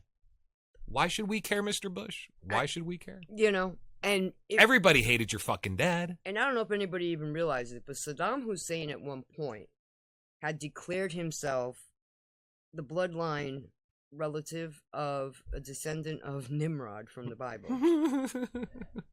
Well, do you know that supposedly in closed circles, every royal family has to prove descendancy from Odin?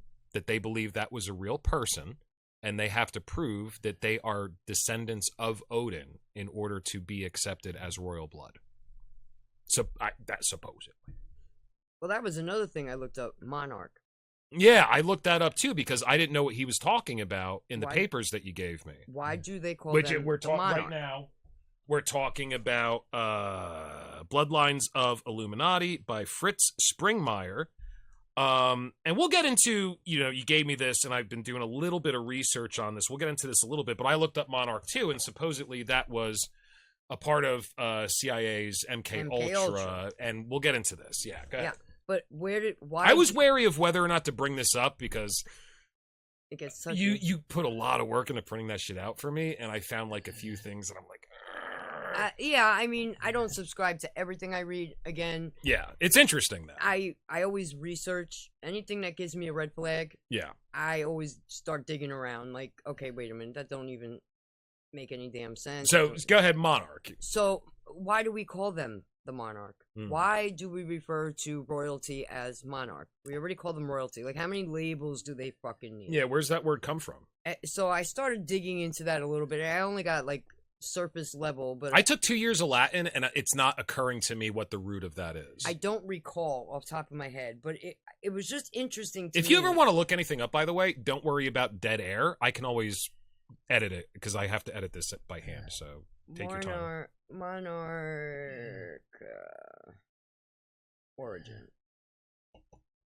of the word. Yeah, because I know I looked up like, why do we call royals monarchs? Monarchs, because somebody was linking it to the monarch butterfly. Yeah, but it's called the monarch butterfly because it's like the king of royals. Butterflies, right? It came after they got here and they saw them and they linked it to the royalty. Exactly. So okay, so what the fuck we call them the monarchs for? Right. And what's the purpose of the monarchy? It was just weird. It was like a little mini rabbit hole. Well, it's not loading for me, but it was like a little mini. Should I look it up? It'll come up with etymology of the word monarch. Yeah, like why we call royals monarchs. Okay, so you just type that in. Why do we call royals monarchs? Yeah, that's what I had typed in, and it was just like a weird little mini rabbit hole. I'm like, it just doesn't make sense because they're the most inbred, disgusting humans on the planet. They really Inbred. Are. Well, hey, listen. First, look up the Habsburgs. I mean, it don't get worse than them. Yeah. Well, I don't know anything about that. That's another rabbit hole. But philosophically, and I do agree with this. It's a good point. The need to be a leader is symptomatic of something else. And I think these are essentially broken people. Anybody who chases that amount of wealth or power over other people, that's essentially a broken person. That's a person who can't be alone with their thoughts. That's a person who needs constant validation, who's also a misanthrope. You put those two things together, you hate people. You think they're beneath you, but you also need their validation. And what do you end up with? Somebody who's fucking power hungry and... Yeah. Yeah. Like, what is the real purpose of the monarch today in Britain? Oh, almost nothing. It's just like pomp and circumstance. And if you look at them, like, even if you research this lineage, I don't even think they go back that far. They're a German family, and I think they've only been on the throne. Elizabeth wasn't the first. I think she's the second. The second. Her father, would believe, was the original. I think so, yeah. Like, and her husband, Philip, was actually Greek. I'm like, what the hell is going on here? Well, Windsor is a fake name. They changed their name. I forget what their original name is, but they're a German family. Yeah, and that's where Habsburgs come from. Okay, yeah. Now, the Habsburgs, they were so inbred that if you look up Charles II from Spain, his heart was literally like the size of a pea. Oh, that's the guy who Shakespeare did the play on, right? I think so. The Hunchback and yeah. The really fucked up chin to the point where he could barely talk or eat. Yeah, they think they found his skeleton finally. And he was mentally retarded, and he couldn't make any. Well, he children. was a tyrant. He he was very cruel. Apparently. Well, he was a childlike autist. Okay. So he would stomp his feet and demand, I want to eat chicken, and there would be no chickens available. So they'd have to go search the kingdom and find him a chicken until he'd stop his temper tantrum. Like, he was just not all there. Yeah, and he was a full-grown man. Right. Sure. But that's the Habsburgs. And all the power of the country is invested in this asshole. Right. Right. Now, his mother was the niece of his father on the mother's side, I think, or it was something weird. But that's how they would do it. They wouldn't do it like, brother and sister. But they would do, aunts and nieces and nephews, and then they would send them all around Europe. Apparently, only the gods could do brother and sister. I guess so. Apparently. And who all of our royalty emulate. Now, who were the gods? That's an interesting question. Well, that's what got me into Ancient Aliens. Because I'm like, well, that might just, explain some shit. And the lineage of the ancient kings was their lifespan was thousands of years. Right. And everybody's like, well, they were fanciful back then. Well, wait a second. Several cultures have their lineages of kings that go from people who were living over 1,000 years to people who were living 60 years. All right, over several nations. It's a little weird. It is weird. Yeah. Now, I did do one when I was reading the Bible. I decided to read it. I met a Bible scholar at my sister's in Illinois, and he told me to just read it like a book. He's like, don't read it like cherry picking, go from this chapter to the chapter.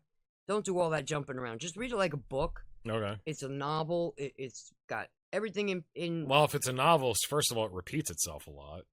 Second of all, do you include the Book of Enoch? Do you include the Gospel of Thomas? Well, he just told me to do it that way. So I just read it like cover to cover. He's like, you got everything in there. Sex, murder, crime, mystery. All right, fair enough. Magic, mysticism. You've got all that shit going on. Yeah, it's a good story. I mean, if you read it, it's a little hard to read for today's audience, but overall, it's a good story. Well, yeah. I chose Good News, so it's the, most modern translation. I got that. Making my confirmation was a gift that they gave us.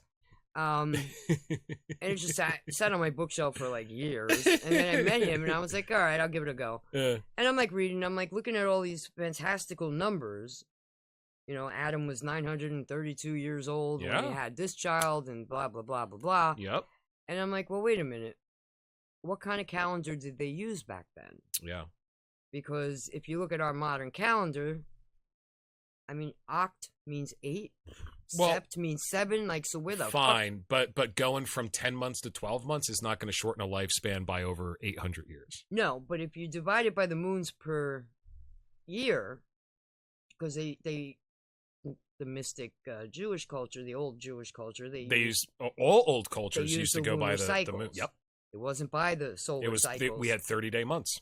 Right. Yep. So if you start mapping it out that way, and then you start making some divisions and stuff, and you divide it, some of the numbers start making a little more sense. They get a little more sensible. We can't go from 900 to 60, dude. Come on. Well, you wind up with having a 30-day month in 10 months. Well, no, Adam, if you divide it by the 12 full moons a year, which is what they followed, 932, you divide it down, you wind up with this number, it makes him like 68 years old. No, because you're going to have to show me the math on that.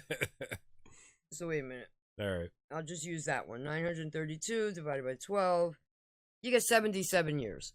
Okay. Makes a little more fucking sense. So so basically they were calling a month a year? Is that what you're saying? Something like that. Okay. Like in our terms, we call it annos or a year. May not be, because if you also look, like, I don't know if you saw the thing where the 71 Jewish girls wound up in the underground sewer system. No, no idea what that is.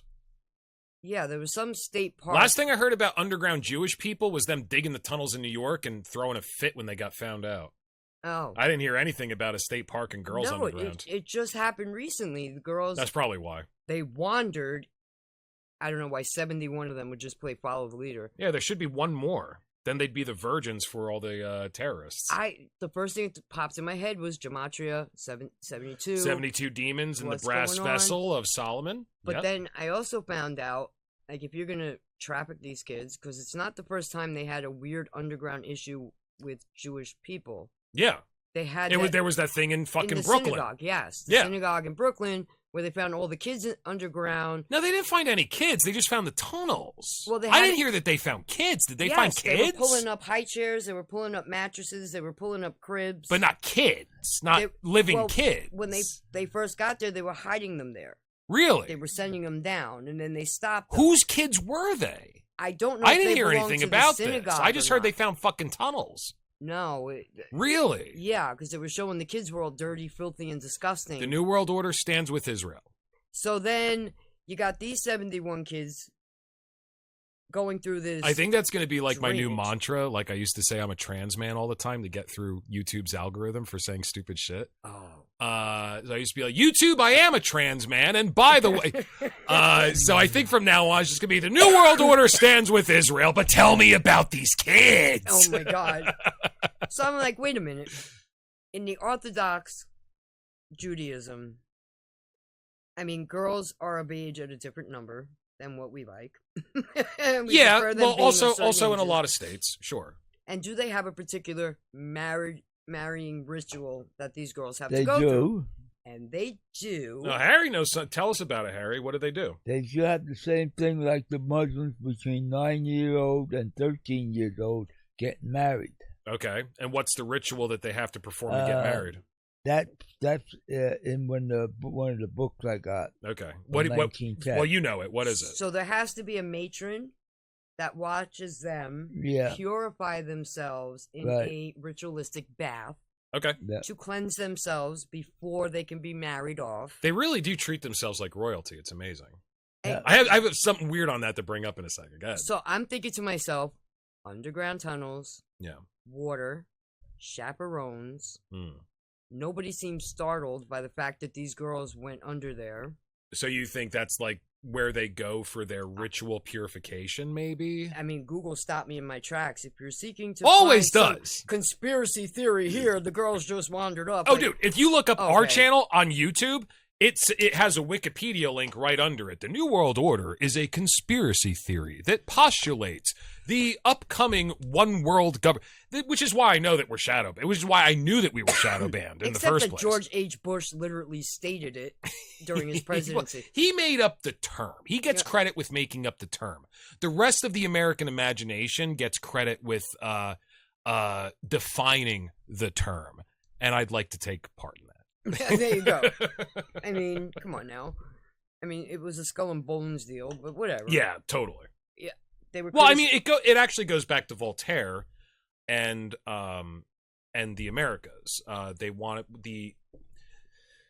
the occult philosophy behind when they discovered America was this is going to be the new Atlantis. We're going to reclaim the golden age before the fall of man, because they don't believe the Genesis. Should say we don't believe that Genesis is talking about the first human beings, the proto-humans. Adam Kadmon is not a proto-human as the Jewish Kabbalah teaches us, although the word Adam does mean red clay, which is very interesting. There was a fall, but it was a fall of a civilization that couldn't handle the power that it had. So the theory is that Atlantis was the creme de la creme of that civilization, and then after the fall of Atlantis, there was a long period of forgetfulness, and we're just starting to rebuild civilization. So they wanted to turn America into the new Atlantis, that we would reclaim that golden era of civilization. And I think it was Voltaire talks a lot about that. Which makes sense why they constantly called it the New World. Yeah. They always called it the New World. Yeah. You know, but there were people here already, so which were red people. Adam means red clay. It's red interesting. Clay. Yeah. There you go. Yeah. And what did those people make a lot of? Pottery clay, clay bricks. Yeah. I mean, you know, I guess to some extent it all kind of ties in. Yeah. But where were we going before I went off on that tangent about Atlantis and America? That they treat them. No, that's another tangent I was going to go on. You were talking about the underground with the 71 young girls. 71, girls, yeah. Such a weird number too. Such an odd number. Yeah. But it consisted of chaperones also. Which when I saw the word chaperone, I'm like, wait a minute. If you're with chaperones, how do you wander off? Mm-hmm. Isn't the deal with a chaperone? Aren't you supposed to be chaperoning? Aren't you supposed to be guiding? Are they chaperones, or are they matrons that are supposed to help them do the ritualistic bathing? Right. That was where my mind started going. Yeah. That's why I'm like, wait a minute. Which sect of Judaism has some sort of premarital? Because as they're coming out, the town that they're exiting the tunnel in, the mayor was called down, and all the policemen are down there, and they're not allowing the Jewish men that are waiting outside the tunnels to even talk to the girls. They're ushering the girls right through. Like, sir, step back to the Jewish guys. Oh, and they started throwing furniture and shit. They got really upset. So I saw the video. It's wild, and nobody talks about this anymore. It was like it was in the news for a second, and it was on social media for like 3 days, and nobody's talking except for maybe Jake TV brings it up all the time. But he's obviously an anti-Semite. So yeah. So I mean, I see it, and I'm like, okay, so wait a minute. And then the number 71, I'm like, what the hell does that mean in gematria? It's the first place I go. Yeah. And then I'm like, well, okay, so they don't list exactly how many chaperones were there, because then you could just deduct that number and see how many are there, and then try to figure out which gematria, what the hell they were doing. And then that's when I started learning about their custom of the premarital bathing. Yeah, I didn't know about that. It's all weird. It's so fucking weird, and nobody wants to talk about it. Yeah. It was just an accidental detour these girls took. Leave it alone. Let it go. Everybody came home safe. All 71 are accounted for. You know, God bless. Let's move on. Yeah. But there were all those Jewish dudes waiting there. Yeah. They all knew these kids were coming out of that tunnel. At this point, they're a protected class. And I forget who said it. Might have been Noam Chomsky, actually. If you want to know who's in charge of you, who your master is, look at the person you're not allowed to make fun of. Well, did you see the Supreme Court this week just lifted the temporary protective status of certain illegal groups? So Syrians are no longer protected, Haitians are no longer protected, Somalis are no longer protected. Why were they protected, and in what way were they protected in the first place? Well, they had that protective status so they didn't have to be deported in order to seek asylum. Okay. Shit like that. Okay. So So now, it had to do with the asylum-seeking process. Yeah. I So gotcha. now Trump can deport them all Okay. and then have them go through the proper channels. So everybody's up in arms over that. Interesting. I think it's interesting that the first three they list off, Syrian. Why do we have Syrians here? It's a great melting pot. Why do we have anybody here? The Haitians, they're barbecuing our cats and dogs. Like, why do we have that? Seriously, they barbecue themselves down there in Haiti, which I don't understand. Just climb over the freaking border into Dominican Republic and have them cook you a proper meal. I don't know what to say. They make meals out of nothing, out of bananas, you know, plantains. And then the third one was Somalis. Like, those are the top three. Now, we know the Somalis... The Somalis are into all sorts of fucked up shit in this country, yeah.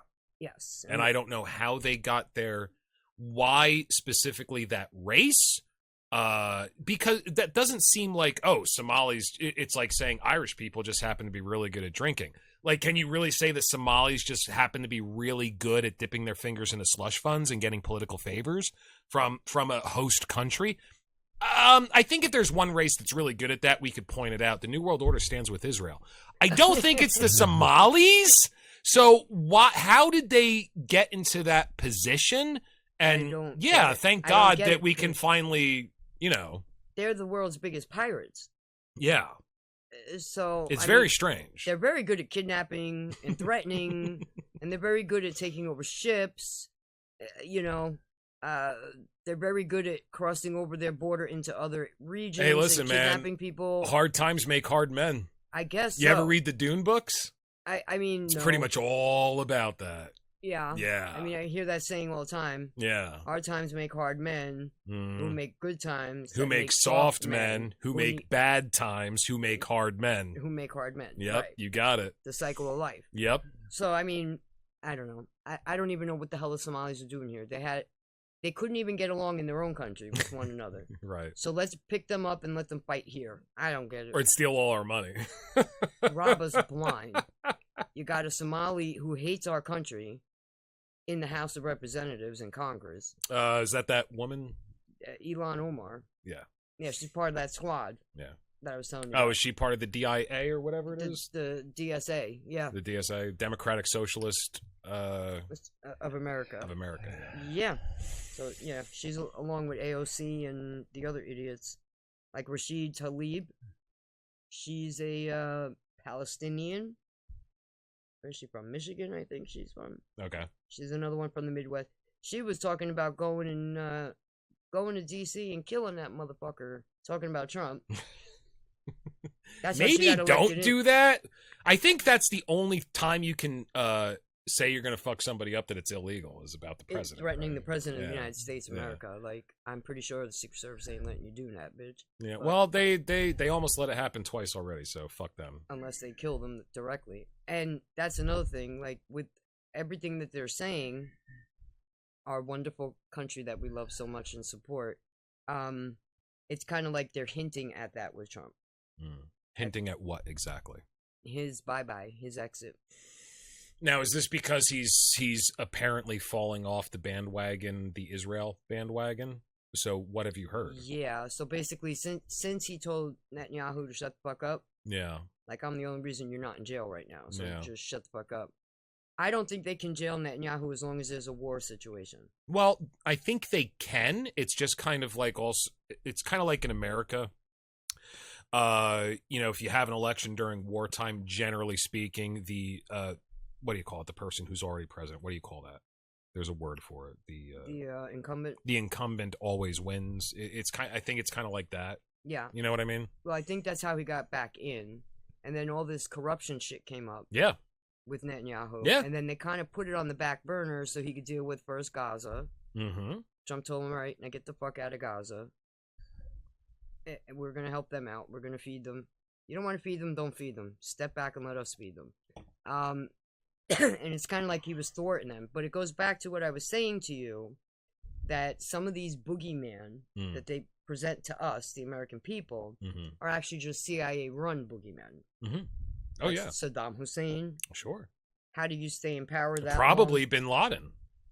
Bin Laden, we trained him. Yeah. He was CIA. I mean, trained. CIA created Al-Qaeda. A lot of people forget that. Yes. Hezbollah. Or never knew it. Hezbollah, Hamas. You go down the list. I mean, you can go online right now and do a Google. Maybe not Google. Maybe go on Brave. Do an image search for Rumsfeld shaking hands with Bin Laden. Not Bin Laden, the other guy. Saddam Hussein. The blind Saddam sheep. Hussein. Saddam Hussein. All right, Rumsfeld shaking hands with. Yeah, we set that motherfucker up. Well, John McCain. There's a picture of him and Lindsey Graham, and they're over there hanging out with Al Qaeda and ISIS. I mean, we made ISIS under Barack Obama. Seems like along with Israel. Our intelligence community creates all the problems that our intelligence community then has to fix. Problem, chaos, solution. Problem, chaos, solution, exactly. It's the same cycle over and over and over again. I just can't understand what the end game is, which I was getting at before when I brought up the movie The Good Shepherd. I don't get, so first of all, I don't get who we are. Who is we? We have the United States of America. Who are you? Because obviously I don't have the United States of America. I'm not in the in group. So who's we? How do you get in that group? How do you define it? And then second of all, what is the fucking end game? What are you doing? Why are you using psychological warfare against your own population? Why are you, what? And Harry said, it's just control. He might be right. It might be that simple. I mean, Nietzsche, you're familiar with Nietzsche, right? He's a philosopher. A lot of people blame him for World War II and the Holocaust, but that's bullshit. He's a German philosopher. He said, human beings have evolved to the point where the survival is no longer the greatest focus of the human species. It has been replaced by the will to power. The will to power, yeah. Might be right. It might just be power. I mean, power corrupts. Absolute power corrupts absolutely. It might just be power. It might just be game theory. That's the goal. Let's go after that. Power. It's kind of like, what was that? But you're not creating a nice society. No, what was that? The Stanford project? Which project? Stanford? Stanford? When they did the prison project in the 70s or 60s, where they had the some of the college students were prisoners, some of them were... Oh, and they had to electroshock? And they did all that shit, and they really stepped up the roles. So this was the Stanford project. I know what you're talking about. Yeah. So this was an experiment where they had actors sitting in an isolation chamber through a two-way mirror that were apparently hooked up to electrodes. Then they had the people they were experimenting on. They had somebody very official in a position of authority who would tell them, you have to shock this person. That's a different one. Oh, I was I'm sorry. talking about the one with the where the college students volunteered and half became prisoners, the other half became guards. Oh, okay. I'm not super familiar with that. Ultimately, the ones who became guards became pretty sadistic. And it was a voluntary situation. Like, they could have stepped away at any time.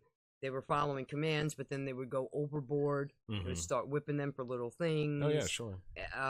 You start looking at some of the video footage during the BLM riots, and you see some of these cops, like when they're getting their instructions, dude, they're raring to go. They're ready. They're ready. Yeah, I mean, so and it's like going back, like we complain about like the SS, like, well, you didn't have to follow your orders. But what was going to be the outcome? Yeah, so you know what I mean. So it's like you ask yourself those types of questions. It's kind of like what I was talking about just before. In order for us to get out of this, we're going down the tubes. Western civilization, definitely. We're going down to a great reset. Even whether or not Carl Schwab wants to, however he defines it, we're going down the tubes. Yeah. Human beings have to evolve to get beyond this. Part of that is, hey, listen, man, they have all the power, they have all the guns, they have all the firepower, fine, but who's holding those guns? Who's pressing the button to launch those missiles? Who's the one who's shooting the pepper spray? All right. So, like I said before, that to end up in a leadership position means you have to want a position of leadership. You have to want people following you. Mm-hmm. And that is symptomatic of a disease. And the disease is something in you is broken. You hate people, but at the same time, you need their validation. You have to have a power position over them that validates your existence. At the same time, you can put your boot down on the neck of the things that you hate so much, other people, which I get. I hate other people too. But it's the same thing with people who are the boots on the ground, that are the right hand of the people who supposedly have all the power. They don't have any fucking power. The real power is the boots on the ground. So all these assholes, all these and there's, I'm not saying that everybody who holds a gun in their profession is a bad person. But in the same way that I think that wanting to lead other people is symptomatic of some sort of disorder, I also think that wanting to cause violence as your profession against other people is symptomatic of a disorder. And let's face it, I mean, how many cops really get into the job because they want to protect people? How many people get into that job because they want to hold a fucking gun every day and be an authority figure? I mean, I'm going to go ahead. I might be a bit of a misanthropist myself, a little bit, but I'm going to go ahead and guess that most of them get that job because they want to be an authority figure. And even if they're taking orders, somebody else is calling the shots, they're the ones that are looked up to because, hey, I got a gun pointed at your fucking head. Who you listening to? It's me. Yeah. It's me. Yeah. So when I say people have to evolve, those people have to evolve. You're going to be the instrument. Why? Because this cunt is working for a department that really has no head at all, that has some sort of signature on your paycheck.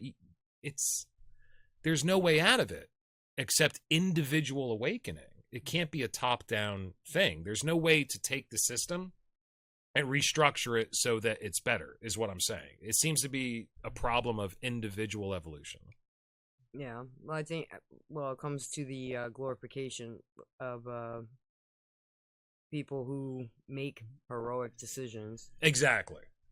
Exactly. And the more Snowdens we get, the better off we are. Yeah.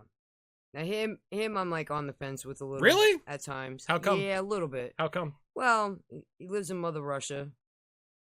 That's the safest place for him to be if our government's coming after him. It is. Let's say that or North Korea. Let's go. I'm out of here. He was kind of trying to claw his way out of there after the shit, like this stuff started settling. He's like, okay, I want to come home. Like, no, you have to stay there now. Yeah. Like that. Well, what do you think about his action? I think I probably would have done something similar. Yeah. I mean, he exposed a mass surveillance system on our citizens, which is technically, or was when it was developed, until the Patriot Act, was illegal. Yeah. And they started it way before the Patriot Act. Which, it depends on how you look at it, but 9/11, I mean, yes, it had to do with burying the money that they were missing. I don't know if you remember that. Yeah, the gold in the World Trade Center. Is that what you're talking about? The $13 trillion that they were going to discuss that Rumsfeld was supposed to testify to. No, I don't remember that. Right after 9/11 occurred. It was supposed to happen. I don't know if it was that same week or the following week. Interesting.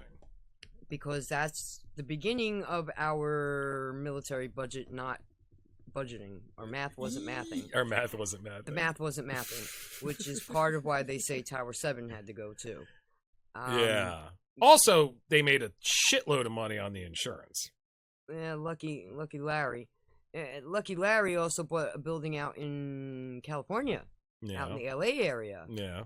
And there was a lot of hoopla going on that they were preparing for some type of terror attack from Iran. Christ. And I'm like, Lucky Larry is not going to hit the lottery twice. Anything to make a buck, man. Is this dude really going to hit the freaking lottery You ever twice? see the footage of him talking on camera? And he's like, well, we saw the fires in the World Trade Center, and we knew that our building was compromised.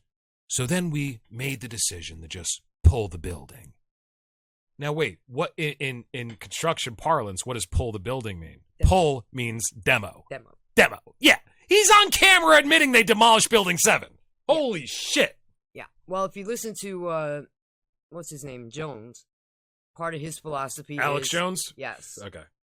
One of the planes was supposed to actually hit 7. Yeah, that sounds feasible. Yeah. That was the one that went down in PA? Right. And when it didn't make its destination, they still went ahead to demo it anyway because that's where a lot of the paperwork was hidden regarding a lot of the bullshit going on with that 13 trillion that they couldn't. See, I don't know about the 13 trillion, man. I think that's a missing part of the puzzle in my mind. I never heard a lot about that. I think that was the number. I'll re-verify that. I'll look it back up again. But why was money missing from what budget and who military budget? Military budget. Rumsfeld was responsible, and the documents were held in that building. That's my interesting. Understanding. That's my understanding of why. So Jones does a breakdown of Building 7, and he did a whole documentary, The Truth About 9/11. He did some kind of documentary he put out years ago. I always liked Loose Change or The Zeitgeist. I liked those. I thought those did a good job at exposing the inconsistencies in the story. I never saw Alex Jones's documentary on it. Yeah, that was like right around the time I was starting to like wake up a little. I think what really triggered me to start actually digging into any shit. And actually, I was going to ask you this question directly when I first met you, so this is great. Like, what got me into everything? Yeah, what woke you up? Well, and I consider being awake, by the way, you don't know everything. What waking up means is you question everything. Right. You are slow to form an opinions because the belief in one false principle is the beginning of all unwisdom. You are no longer led by the nose by those who wish to contain and control you, by those who are trying to tell you what to think. Mm-hmm. We are not right all the time. We are awake because we question. Because we question everything. Everything. That's it. That's it. So, yeah, I was going to ask you that the first time I fucking met you. If your knowledge foundation is built on a lie, you have a crumbling foundation. Exactly. That's the problem. Exactly. So, basically, you know, the whole Barack Obama scene was all bizarre to me to begin with. And I kind of ignored a lot of the shit going on at the time because I was just like, none of this is all making any sense to me. Okay. I lived through the trauma of 9/11, and I don't understand. This guy is like so supportive of all these Muslim groups, and what the hell is going on? And it just seemed like the world was topsy-turvy. It was just like, he's making friends with our enemies, and, you know, like, it just seemed weird to me. Okay. And a lot of people, especially on the right, felt that way, and I heard a lot of it. But at that point, I didn't start paying attention to any politics until COVID, really. Not even Trump. Well, I tell you a story about the first Trump election. I was working for a very small photography company doing school portraits because my business was kind of going a little bit. And so I needed some extra money. And I was working with a bunch of people that this company would hire right out of art school to be photographers. Okay. So they were young people. They were artists. All right. I am not. I'm much older than everybody I'm working with. But it was a fun job. I liked it. So I come in the night after the election, and everybody's setting up their equipment, and I was a little late because I'm an alcoholic and I was hungover. And I start setting up my shit, and they're all going, well, I'll tell you what. if he tries to deport or he tries to enslave anybody, I'm out of this country. And I was like, oh, yeah, it was the election last night. Who won? And they all look at me and they laugh and they go, yeah, right. And then they continue their conversation like, no, dude, I literally don't know. I didn't stay up to watch. I don't give a shit. I forgot last night was election night. That's how, like, tuned out I was. So, you know, until the pandemic, I was like blackout. The pandemic was, we still had our camera equipment for that same job, and we had to go return it. So I threw all my camera equipment in the car. I went to go return it because nobody's working. Mm-hmm. And I get there, and one of my friends, he's there, and he's like, how you doing? I was like, well, I'm doing fine. You know, I'm spraying down my groceries. I'm getting by. And he goes, yeah, but I mean, how you doing? I was like, I think I'm doing okay. I don't know what you're getting after. And I found out that there's riots in Philadelphia where I'm living. Yeah. Like, oh, I must have missed all of that on the ride over here. Let me look at it on the way home. Holy shit, there's buildings burned down like 6 blocks away from me. And then I start looking at the footage and I realize, like, oh, I put myself in danger Just finally in my lifetime. I was born in 1980. This is the first time in my life that I physically put myself in danger by not being aware of the greater situation, the manipulation of politics. and what was going on around you. So that's when I first started to pay attention. Then I started getting super depressed because it's too much. And I'm still at this point, years later, trying to find an equilibrium. You know what I mean? When Barack Obama announced that they were building up to the 10th anniversary of 9/11, I was like, huh. What do you mean building up? Because they were going to make a big, grand, like, reopening Of the Freedom Tower? Yeah, okay. and everything they came up with, and I'm kind of like, huh. So we're going to regather 10 years later in the same space that this happened. Yeah. And this is all a great idea. But at the moment that they were discussing it, they hadn't caught Bin Laden yet. No, that happened just before his reelection. Right. Coincidentally. Exactly. So I'm like, well, this sounds kind of stupid. Like, what the fuck is going on? Okay. Of all the weird things I've heard, this has got to be the most bizarre. Like, why would we all be gathering here? Okay. You know what I mean? Like, so we're going to bring all the families there. We're going to, you know what I mean? I'm like, and nobody's questioning this. Everybody's good with this. I guess you would do it for, like, a catharsis, I guess. Like, if you're a leader, let's bring everybody together to mourn, to celebrate our future, you know. Well, this was Mr. Big Change, so I was like, you know. Okay. Okay, so I started tuning in a little. Because you got to understand, at the time, 9/11, I was pregnant with number 4. I knew I had to resign. 4 out of 7? Yeah. I knew I was going to be resigning as soon as I gave birth, and I was due a month later. Yeah. My husband was working in New York City. He was working in the Bronx, but staying in Brooklyn. Oh, shit. So he had just gone through that area when the first plane hit, because he worked the overnight shift. Okay. So he called me and, you know, he had told me to check it out and whatever. So the trauma of that day, and I just happened to keep my daughter home from school that day. Like, it was just like a weird, it was a very weird fucking day. Yeah. My girlfriend lived with me in Lancaster, Pennsylvania. She just happened to be there on the day of September 11th because she went with her family because her sister was getting heart surgery in New York City. So just that one day, she happened to be there. She called me. I finally woke up. This is during the days of hardline phones. Finally woke up, 11 a.m. It was my day off. And she said, are you aware of what's going on? I said, I don't know what you're talking about. She said, we're under attack. Turn on the news. So any other day of the year, she would have been nowhere near there. So, yeah, for me, too, it was very weird. It was a very weird day. And I grew up down there. I grew up on the Jersey side of Manhattan. So I was where we lived, it was directly across from the Empire State.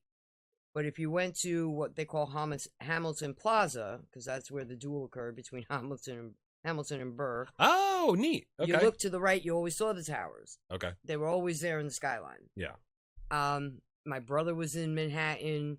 My friend's dad was a fireman down there, so I was pretty certain they were going to be called in. Like, there was a lot going on. Yeah, okay. A lot of people we graduated for could not wait to get onto the stock market. You were very personally involved in this. So there was a lot of shit going on, and I'm thinking to myself, wait a minute. how's he going to get out of New York? How's my husband going to get the fuck out of New York? I got 4 kids. What the hell is going on here? I just happened to call off work in Jersey that day, too. Because my oldest was sick. And I was like, this is so fucking weird. What the hell is going on? Then I'm like, well, thank God. Because I don't know if you remember, there was a paraglider who had some kind of accident with Statue of Liberty a few weeks earlier than this. Got really close, and part of the parachute tore something on the torch. Oh, yeah? And I was like, no, I didn't know. So I thought it was a prank. Okay. I'm like, okay, come on. Or maybe it was a weird accident, the first one. But then I'm on the phone as the second plane is hitting on live news, and I'm like, what the fuck? I called my younger brother. I'm trying to get back. After that's when everybody's alarms went off. Not an accident. Number 2 is not an accident. No. And I could not get through to anybody down there because everything went meet because all the lines were busy. Had the antenna. Well, not only that, but everybody's calling. The lines are busy. If you have a cell phone, your cell phone connects to the closest tower. After that, it goes through lines. A lot of people don't realize that. You don't have a fucking satellite phone, dude. You got a cell phone. Right. If everybody's using the telephone lines, you're can't. Done. Yeah. It took me like 45 minutes to get back in touch with anybody. It was just weird. And then I get in touch with my mom. We were all up here, me, my mom, and my sisters. And I'm like, thank God we moved away from New York. They're like, just in Shanksville, Pennsylvania. I'm like, where the fuck is Shanksville, Pennsylvania? What the hell's in Pennsylvania? Yeah. Cows. What are they attacking? Yeah. What the hell? I made all the kids go down the basement, shut off the news for them, blah, blah, blah. So then when this guy's saying, like... And where exactly were you living at this point, where they were going down in the basement? Oh, you were here in the Poconos. Okay. Yeah, so I'm up here alone with these kids, pregnant, and I'm waiting for my sister to So come you over. hear Pennsylvania, you're like, fuck. Yeah, so when I heard Pennsylvania, I'm like, holy shit, they're coming after everybody. What the hell is going on? What's going on, yeah. Now, I'm hearing all the Picatinny Arsenal helicopters and planes flying by. I remember I'm like, what the fuck is going on? Yep. And then... Where I was, we actually had fighter jets in fucking Lancaster.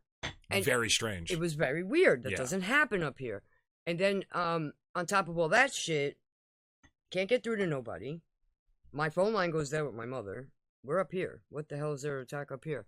Nobody knows what's going on. I hear certain terms being thrown around, like scrambling. They're downing. Yeah. Words you don't think of. Yeah, that was reported that they downed that jet and then they did a 180 on that. Yeah. They were saying they were going to down it because I didn't understand. Even Howard Stern was like, you know what? They downed it. They downed it. They downed that plane. They turned those guys into heroes that were on it, but... Which is probably a bunch of BS. They just downed it. Yeah. They scrambled. I mean, military term, scramble means you're going down. And I only know that because I have family members in the military. Okay. But it wasn't all clicking that way. I was like, holy shit, everywhere it's going to be happening. And at first, I wasn't understanding they're going to be taking down planes. I didn't understand any of that. Yeah. And then, like, fast forward 10 years. Okay, we're all going to go gather at this site. So why don't you just announce to Osama bin Laden where you're going to put millions of people so he can redo it? Well, now we have better security. Yeah, I'm sure. I'm sure.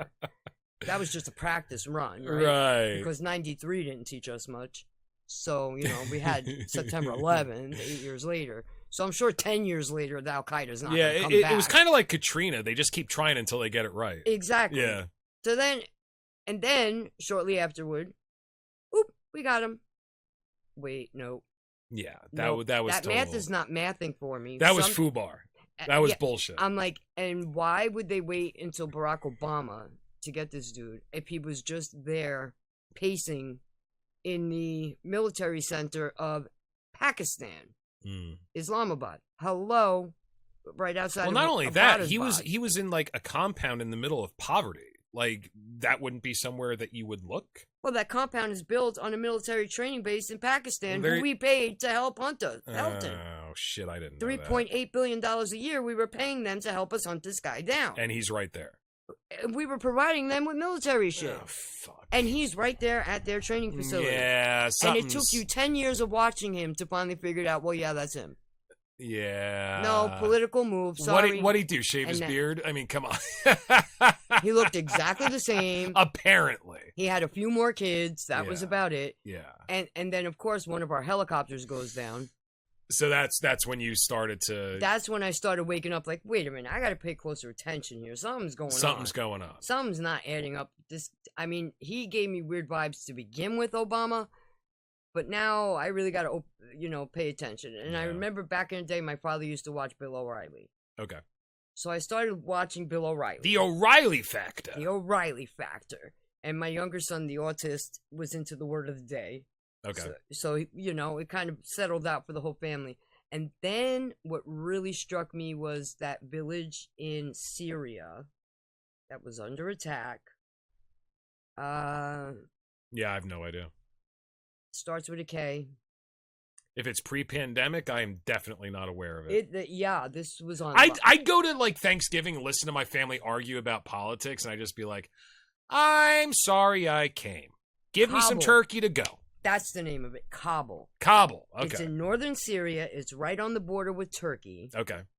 And the group of people Turkey considers to be terrorists were the only ones fighting off ISIS. Because that's what struck me as really fucking weird. That is really fucking weird. Where did we get ISIS from? I'm like, wait a minute. We just got finished. We closed the chapter on Al-Qaeda. Now we've got an ISIS, which is a branch of Al-Qaeda. Yeah. So where did that come from? And that's when I started like, wait a minute, I gotta really pay attention what the fuck is going on around me. How long is ISIL, and it was ISIS or ISIL, depending on whatever. I just did a very quick Google search on ISIL and ISIS, founded by the Israelis, love you Israel. We stand with you, Israel. Along with Barack Obama. With U.S. intelligence, okay? Okay. And I'm like, wait a minute. We created this group, and they're attacking right by a NATO border. Yeah. And Turkey turned their backs. They had their tanks lined on the border, but facing away from Syria, because they didn't want to get involved in Syria. Bashar al-Assad, bad guy. Okay. Why is a NATO member caving in enough to put tanks there, but not getting involved? What the hell is going on here? Right. And then come to find out the group of people, I forgot what they're called, I'll have to look it up, that were doing the groundwork fighting in this village. Turkey considers them to be terrorists, but we're sponsoring them so they can fight. And then we do that little flyby to give them aerial cover. Okay. With 6 nations. It was Saudi Arabia, Qatar, Bahrain. No idea. There were 6 nations, so there was maybe 12 planes. The last thing I remember is Coalition of the Willing, and that was George Bush. They were calling it a coalition. Yeah. A coalition of Middle Eastern countries. Okay. We're going to give Kabul some cover. All right. So that this group of people, like, where the fuck did all this come from? And then as soon as I saw that they were linked to Israeli and American intelligence, this ISIS group, I'm like, wait a minute. False flag. Hezbollah. Israeli American intelligence group. Hamas. Israeli and American Netanyahu even admitted that he financed Hamas. Yes. He financed all of them. We love you, Israel. All of these terrorist groups, Muslim terrorist groups that come out, have all been financed and created as counter-Muslim attackers on our behalf, supposedly. Now, 30,000-foot view, what do you think the end game is of purposefully creating all this chaos? I don't get it. I don't know what their end game is. Unless, like Harry said on the other podcast, it's just control. Control. They want a one-world order. Yeah. They don't want it to be individual countries. They don't want there to be borders. They don't want there to be individual laws and rules and game. They don't want any of that. The reason that the whole world attacks us globally on the news and everywhere else is because we attack everybody else with guns. Because we're still armed. We have an armed citizenry. Everybody else gave up their weapons. Yeah. If you go back and you look, you'll see, like, when Trump first won, a lot of global patriots, that's what they were begging us not to do. Do not give up your arms. America, do not give up your arms. Okay. Then when the pandemic hit... And this is people from other countries. Like Australia, the European countries, they're all, please don't, because you're the last beacon of hope. We can't fight our government people. If a corrupt government comes in and tries to get us, we're not allowed to have a lot of weapons. Right. Y'all still have weapons. But what boggles the mind, if you look into all those stupid groups that these intelligence agencies created, they have those weapons in the banned weapon countries. Yeah. Like if you look at the Charlie Hebdo, Which in France, that was ISIS attacking the artists of that magazine for making fun of Muhammad in France. I remember something about that. They were armed. Basically, if you can get a massive amount of arms into a country where arms are illegal for the citizenry, it means that you're well funded, and that's the only thing it means. Yeah, well, that's what ISIS was doing. Mm-hmm. They were going into these countries. They were armed to the freaking teeth. They were armed to the hills. So what happens is what they really want. It's not about getting guns off the streets. What it is about getting guns out of the hands of poor people. Getting guns out of the hands of people who are not in control of world events, not in control Anybody of anti-government. even the national stage, people who are not playing ball. Right. Getting guns out of the hands of those people, because with enough money, and where do you get money? Comes from other people. Not a dollar has been made by anybody that hasn't come from somebody else, except the government and the Federal Reserve. So, I mean, if you have guns, you're playing ball, and that's kind of, I guess, what they want.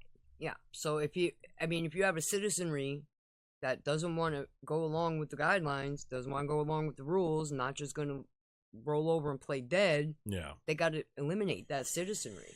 Right.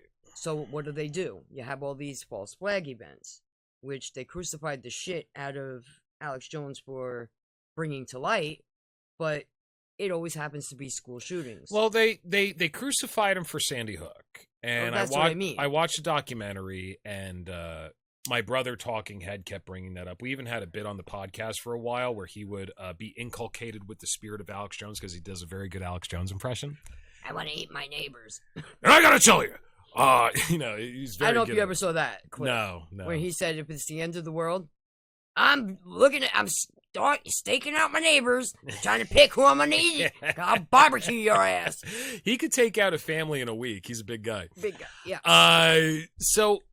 But he did call it a false flag. Mm-hmm. And then when you start scratching the surface of events like Sandy Hook and Parkland and these other school shootings, Columbine, you start scratching the surface. Not like these people weren't aware this was coming. These kids didn't make it unknown. Yeah, he was calling Sandy Hook, though, a false flag operation for like 13 fucking years. Yeah. If your kid died in that shooting, that's a bit much to take. It is, but reality and truth is not for everyone. So you think that was a false flag operation? Absolutely. Did you look into that kid and his mother? Which kid? The kid that did the shooting. The 21-year-old kid that did No, that actually, shooting. I didn't look into the shooter at all. Lanza? I think his name is Lanza. Okay. Long history of mental illness. Yeah. Long recommended the mother get rid of her weaponry. Okay. Was told never to leave him alone. Shit like that. Okay. That was the school his mother worked at for years. He went to Oh, that okay. school. Well, Alex Jones was saying it never happened. I'm sorry. Maybe. Oh, no. Oh, it definitely. I apologize. It occurred. It definitely. I haven't looked into whether or not it was done as a psyop. He was saying that it never happened. Oh, okay. I'm sorry. Miscommunication. I apologize. I mean, as far as like a false flag, that had all the hallmarks of the CIA false flag. Let's drop our guns. Now that's interesting. And you were telling me that Alex Jones is a CIA asset. And look at this. The entire story where your focus goes with Sandy Hook is that he was saying it never happened at all. And where did my mind go? Once I decided, no, this definitely happened. That guy was an asshole. He made a mistake, or he's a cunt, one or the other. That's where I stop, and I don't bother looking at it beyond that. Yeah. Was this done on purpose? It was. Yeah. See, that's interesting. Because all these people. So if you want to stop somebody's psychology dead in the mud, that's the way you would do it. And if he's an asset, that's the way you would use him for that. Right. And he didn't lose a fucking dollar on that lawsuit. I was just going to say, he didn't lose. They've been threatening to take his station forever. Yeah. He lost nothing. But if you go back... That's interesting. You go back and research Alex Jones, and you go back and look at how he started his business. He's linked to Stafford. Okay. Stafford linked to Israeli intelligence. Stafford is. I'm thinking Stanford. What's Stafford? Stafford is. I was about to say Stafford's a college. No, it's not. No, What's Stafford? they're a military intelligence organization. They have contracts with various countries. Like you can. You start digging into it. I can't give you So it's details. another defense intelligence organization. Right. Okay. All right. And if you look into the name of his company and you look into all those records, it kind of lists out there. So he's basically, through the CIA connections, originally funded by Mossad Intelligence. Never looked into that. My brother would be masturbating right now if he was on with you. He hates Alex Jones so much. He would be trying to hide it. He'd be like, I just have the shivers. Everybody hates Alex Jones. I mean, he did bring some things to light.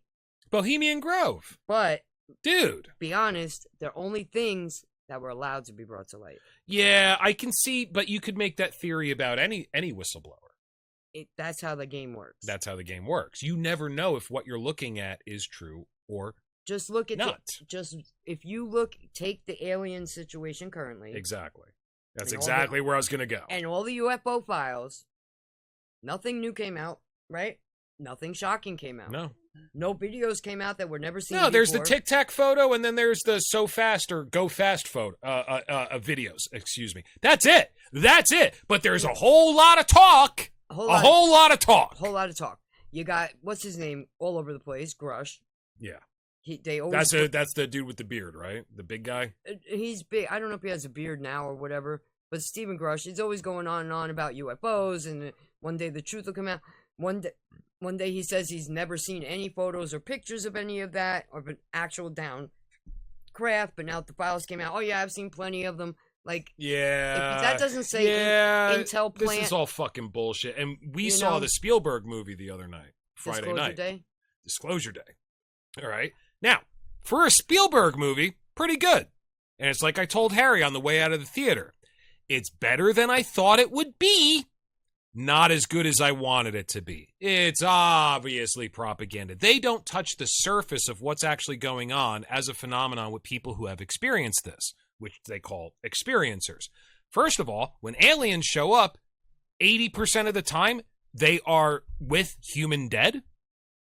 Second of all, there's so much in that it's just like, well, there's an alien civilization. It's very like meat and bones. Doesn't go into any of the psi phenomena at all. There's a device that you can use to control other people's minds that you can hold in your hand.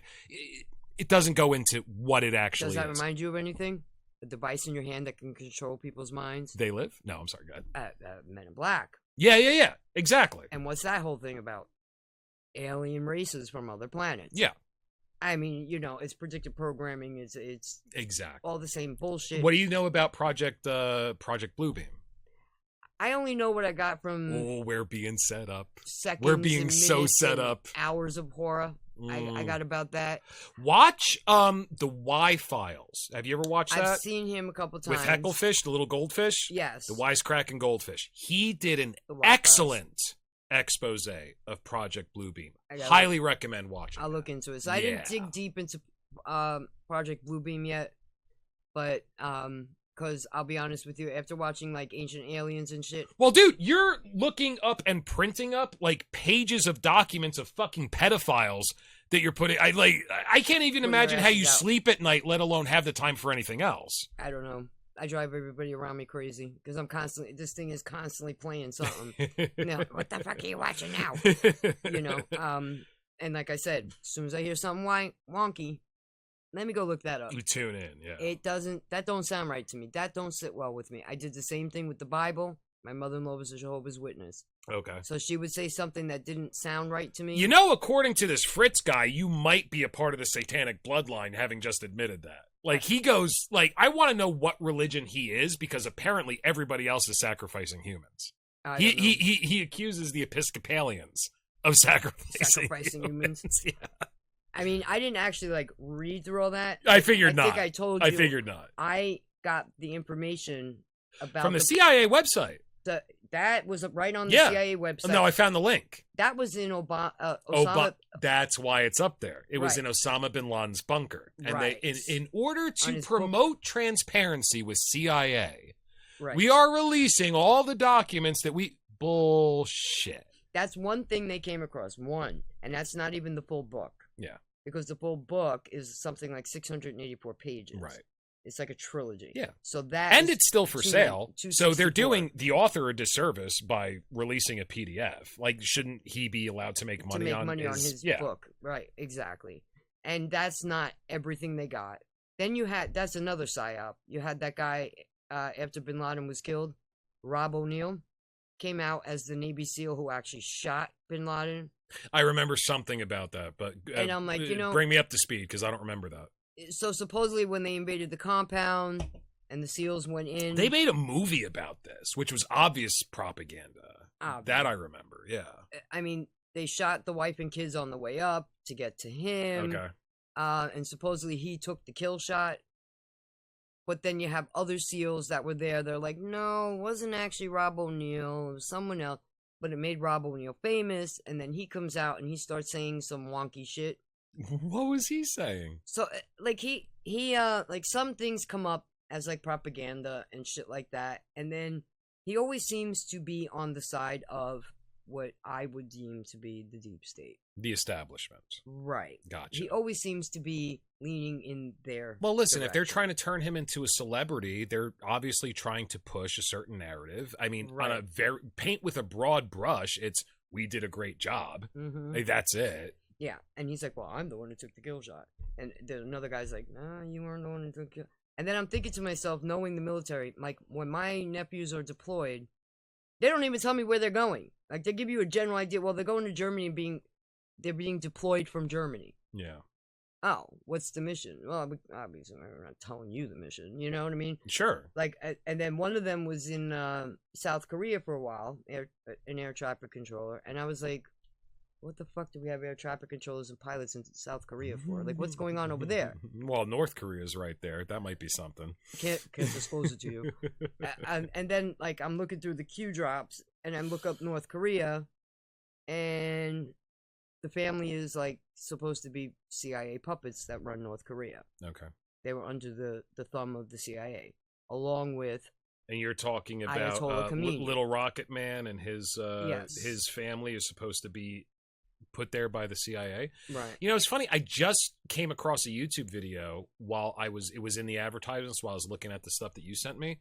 It was why North Korea turned into a dictatorship after whatever war it was that made that happen. I forget. What was it? Vietnam? Was it Vietnam? No, Korean War. The Korean War. Thank you. 1948. Yeah. Yeah. Why it became a dictator, and I didn't bother to watch it. I guess I should have. That would have been interesting MASH. to bring up right now. That's where the show MASH comes from. Yeah. The Korean War. Yeah, great show. It You ever listen to the song, the full song? Yeah. Suicide is Painless? Yes. Because they just do the instrumental on the show. But Yeah. oh, such a beautiful, sad song. Now, the story of that, they couldn't get lyrics going.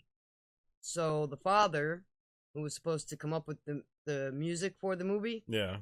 he actually sat down with his son, and his son just wrote down the poem real quick. Really? And it took the kid, I think, 25 minutes. That's awesome. And there's the lyrics to Suicide is Fucking Painless. beautiful, man. It was weird. But yeah, I mean, and again, the Koreas, another psyop. Police action. It wasn't a war, it was a police action. Police action. You're not allowed to be whatever you want to be in your country, so we're going to take over. But it's not a war, it's just a conflict. It's a conflict. It's a Disagreement. police statement. And if you realize, you know, which nobody really does, the Korean War never actually ended. Like, you can't go across that. 49 parallel. Yeah. Yeah, I mean, it's still... We have soldiers lined up on both sides. Oh, seriously? We do? Yeah. American soldiers? We have American soldiers on our side of the Fuck. parallel. And that's why it was such a big deal that Trump crossed that line to go shake his hand. Jesus, I didn't know we had soldiers on the ground. Yes, we have soldiers protecting that border, so they I can't come in. concentrate. I have to pee again. I'm sorry. Go ahead. Be right back. Go ahead. Yeah, that's a real thing. I had no... Well, dude, I just learned that Vietnam was major cause of Vietnam was French colonialism. I just learned that from the fucking book you showed me. Yeah. I had no idea. They don't teach you that in school. No. They won't. No. And like I said, what did Vietnam have to offer? Had to have something to make Vietnam money. was in 45. They were fighting the Japanese. We helped those people fight the Japanese. And in 48, Ho Chi Minh asked us to be free from the French. We said we couldn't help them because they were allies. And he said, you will be fighting us in 20 years. And sure enough, 20 years later, we were fighting them. And you can't beat the patience of an Asian man in a hole with a bowl full of rice and a fish head. No. You cannot beat him. Well, it's their jungle. It's their land. They know it. Yeah. And if they don't want you there, well, they've been taken over by the Chinese, the Koreans, and then French took them over about 1848, something like that. It's a colony. Just like America is a colony of Britain. Mm-hmm. That's why we have the United States for America from 1871. But people don't believe me, so like I said, this war history is so involved with politics that you can't get away from it. Didn't Nixon say he was going to end the conflict? What? The Vietnam conflict. They called it a conflict, but then they called it a war. But to the guys that were there, when you got bullets flying over your head, it ain't no conflict. It ain't a disagreement. It's a war. It's a war. But, like I said, whenever they go to war with these countries, there's got to be a resource there for their black money smuggling. Is a war of commerce. Commerce. It's always a war of commerce. Every war. Always. Like all the Middle East conflicts have always been about redrawing the Middle East maps. Yeah, well, getting someone's resources. And snatching what they got in order to make money. Let's steal their resources. You know, you got economists here that don't want us tapping into what we got. We got more than everybody else because we don't tap into it. So where do you get it from? If you can't drill your own oil, where are you going to get it from? Right. Go where they're drilling constantly anyway. So you go to the Middle East, you know? Yep. I mean, if China had their own oil, they wouldn't need Iran. I mean, we got enough energy oil here that we could tell the world, go screw yourself. That's it. We can if we closed off the U.S. from global commerce, we'd be fine as long as we did it ourselves gas here. In the Rocky Mountains would last 400 years. Well, just go to Appalachia and see how those people live in the mountains with nothing. Yeah. They don't fucking need our government. They don't need nothing. These people do everything on their own. Mm. They even come up with... I've seen Appalachian recipes. You want to make soda? They'll show you how to make soda just with pine needles. It's pine needles and sugar water. Right. They don't need you. Right. They don't need big corporations. They can give two shits. They got their guns and they got their houses. After that, they don't care. Yeah. All they care about in the Appalachian Mountains is their land. Yeah. That's it. But every conflict, you'll notice there's some kind of resource there that somebody wants. And that's how that goes. Corporate war. That's always. Like, what is Exxon? Big Oil? No, that was the back in 1840, 1850. They had the army of coal miners. 10,000 of them went against the coal miners, and then even in the 30s, the army, the U.S. Army, was fighting the coal miners because they went on general strike, and the government sent the army to put down these miners. A lot of people died. Well, you know, that's another thing I just learned recently. Like Snow White and the Seven Dwarfs was actually set in a mining town. Yep. And the dwarves were not dwarves like we know them today. They were children that used to work in the mines. Oh. They used to put a group of kids in mines, and girls that were coming of age would stay in those homes to cook and clean for the kids. So that's where that story comes from. That's where that concept comes from. Interesting. So that's how Snow White found a cabin in the middle of the woods. It wasn't just a cabin in the middle of the woods. It was in a mining town where the kids were being housed. Interesting. We're talking 7, 9-year-old kids working in the mine. That's why they're so small in Disney's depiction, and he made them into dwarves. Because they were little kids that she took care of. Well, not Disney, but whoever wrote the fairy tale, that's where they got the idea from. Yeah. That's where the concept comes from. Yeah. I don't remember if that was the Brothers Grimm or Snow White and the Seven Dwarfs. I forget where that comes from. But I don't remember, but Yeah. there's a channel called Midnight Archives, and he breaks down all the old. I have my own channel for breaking down fairy tales. I Dude. forget the name of it, but I'll find it for you. If you're interested in that, yeah, it's really good. Yeah. Yeah. So like the one day, like I was just cleaning out my sister's basement when she had the dumpster over there, and I was just playing it. I'm like, really? Snow White and the Seven Dwarfs, huh? No, that's fascinating. I never Sleeping put that Beauty. together. Wow, Yeah. these things are evil. Yeah. These stories are evil, dark, and Oh, they're despicable. very dark. Very, very Yeah, dark. Every single one of them. Yeah. And that brings me back to, so like you mentioned Walt Disney, another esoteric occultist. Mm. Was he? Yeah. Hated black people. Hated Jews. I know that. Hated Jews. The guy was the most racist, disgusting animal on the planet, but he made millions of dollars entertaining children. Yeah. You know, MGM. Now, in what way was he into the occult? Because I never heard that. I didn't do a deep dive into him yet. Well, I mean, I was about to read this portion of the book that you gave me on the Merovingian, and most of it's about the Disney family. I think Disney is a Merovingian, yes. Okay, and so I was like, oh, shit. And then I realized it was like, and they a lot of pages. I was like, all right, I'm going to save that for next time. The Merovingian bloodline believes themselves to be directly derivatives of gods. Well, isn't the Merovingian bloodline the bloodline that's supposed to protect the bloodline of Christ? Isn't that what from Dan Brown, but that's actually a thing? Is that the... I thought so. Where's that word? Because they use that word in the fucking Matrix, too. I'm going to have to look that up. Here, you guys talk for Yeah, Merovingian let me look bloodline. that up real quick. I don't know if they were the protectors or the bloodline of the gods. What is the myth of the Merovingian bloodline? Let's see if I spelled that right. I did not. All right. Let's take a look at this. This will be interesting. The myth of the Merovingian bloodline is a popular modern conspiracy theory. It claims that the Merovingian kings, a real family that ruled early France, were the physical descendants of Jesus Christ. Okay. Yeah. And Mary Magdalene. And that's what Dan Brown's book is based upon. What's the name of that fucking book again? The Da Vinci Code? The Da Vinci Code. Thank you. Jesus. This theory is widely regarded by historians as a fabricated hoax, but historians are known to make more mistakes than they don't. Sacred lineage, yeah, and sangreal means holy grail, which means sacred blood. Exactly. Yeah, so that's where that comes from. There you go. Very interesting. Yeah, so that's where they're at, and I believe Disney is a Merovingian.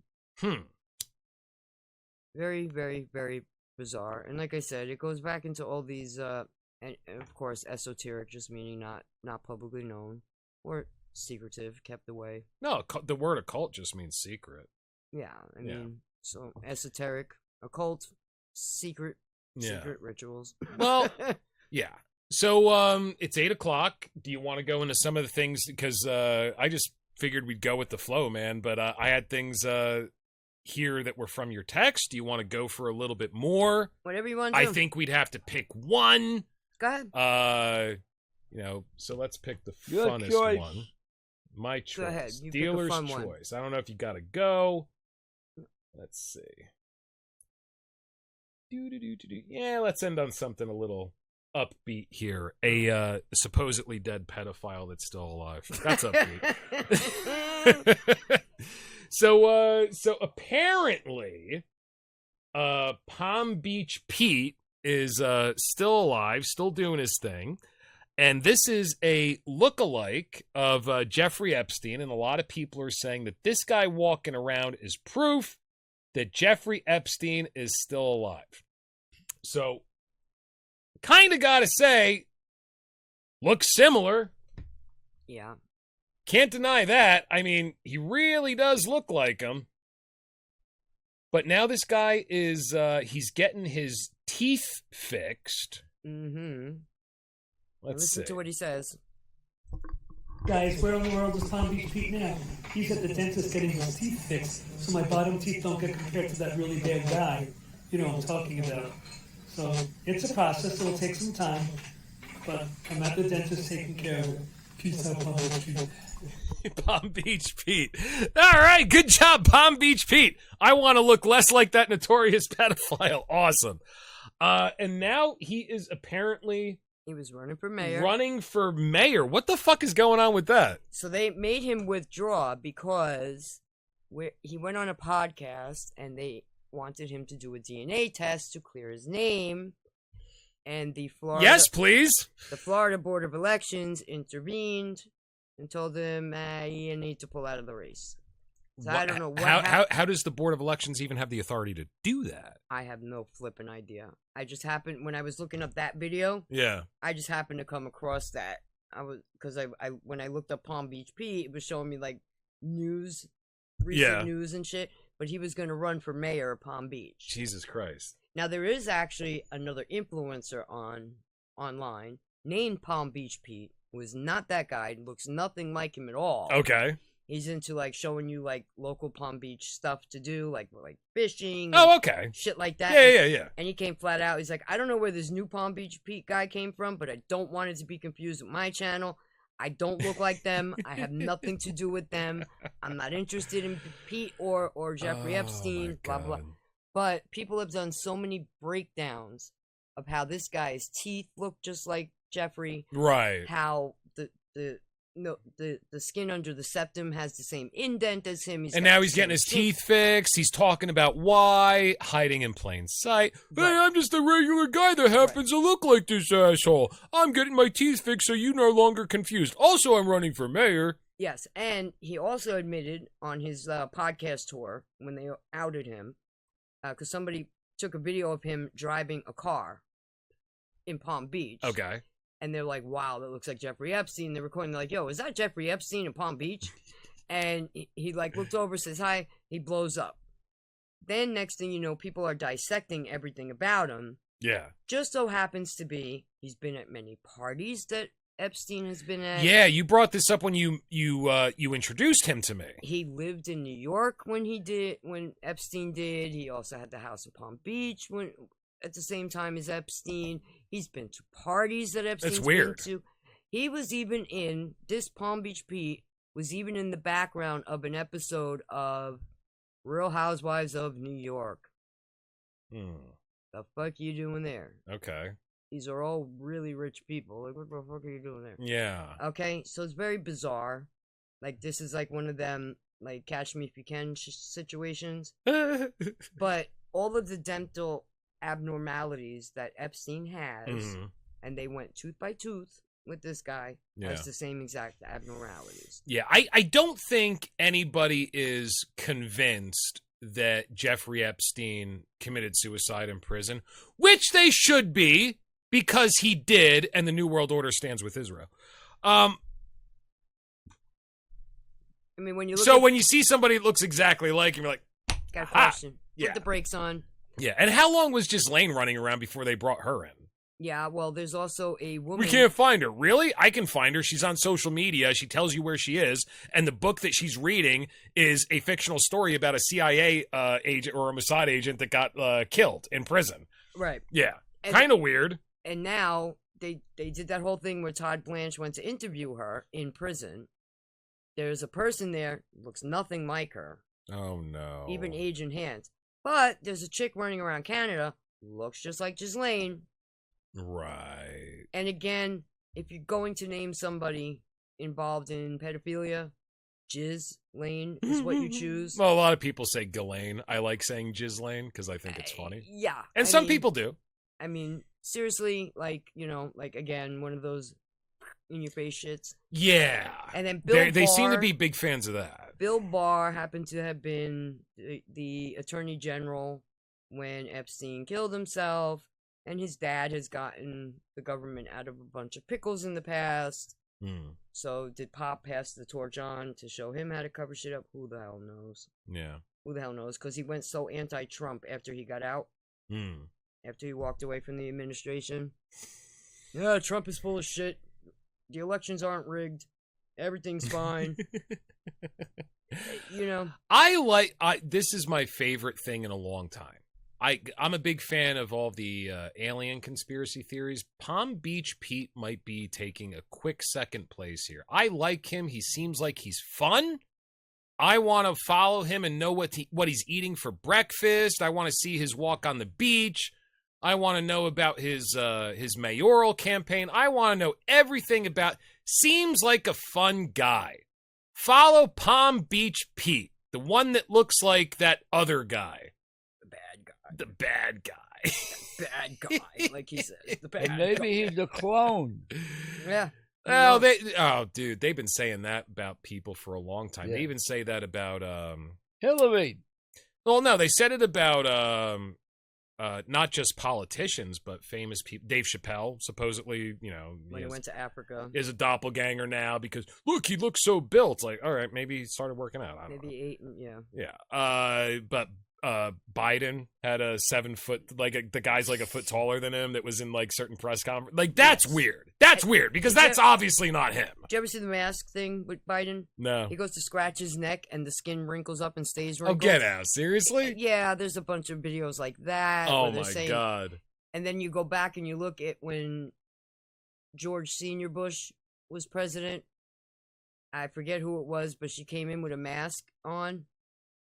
And it was so realistic, he didn't even know it wasn't her. And he worked with her like daily. Oh shit. She took the mask off. And So this is like Mission Impossible with Tom Cruise type of shit. And they're saying that they can actually do this. they actually have like Okay. such realistic masks out there that you Yeah. wouldn't know the difference anyway. So if the person's just close enough, they just pop the mask on, they get away with it. Well, they do say that all the consumer technology that we get is 10 years behind what was gonna the say, military intelligence At least 2 industry. decades. I would say at least 2 decades. And behind. as this exponential growth and complexity of our technology takes place, I mean, 20 years, 40 years ago is going to mean a lot different than 20 years today.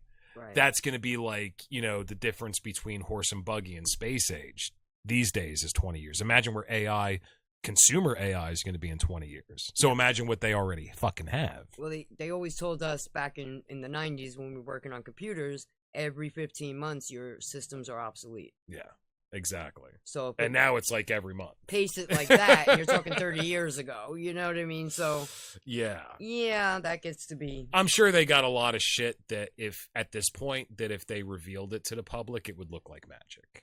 Right. Yeah.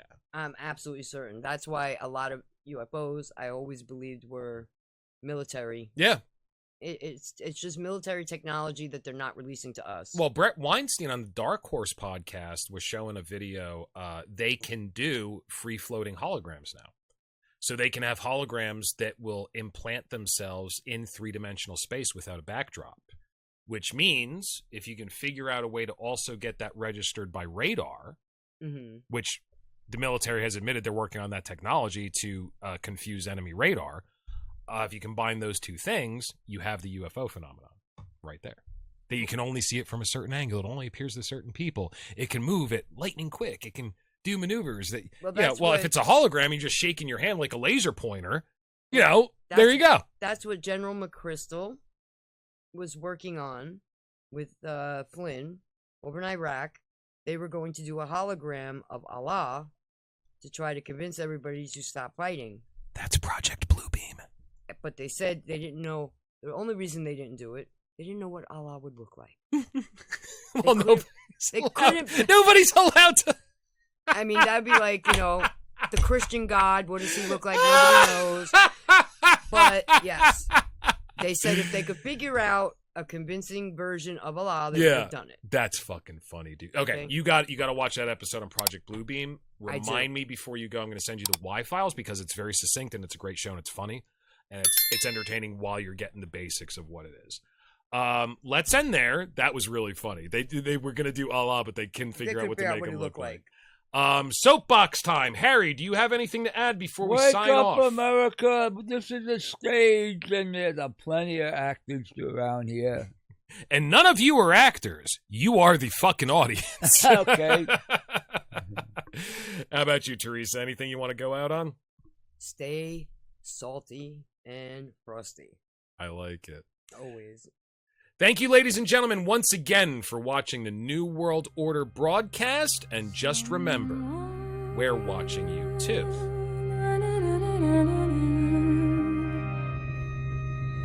Is watching.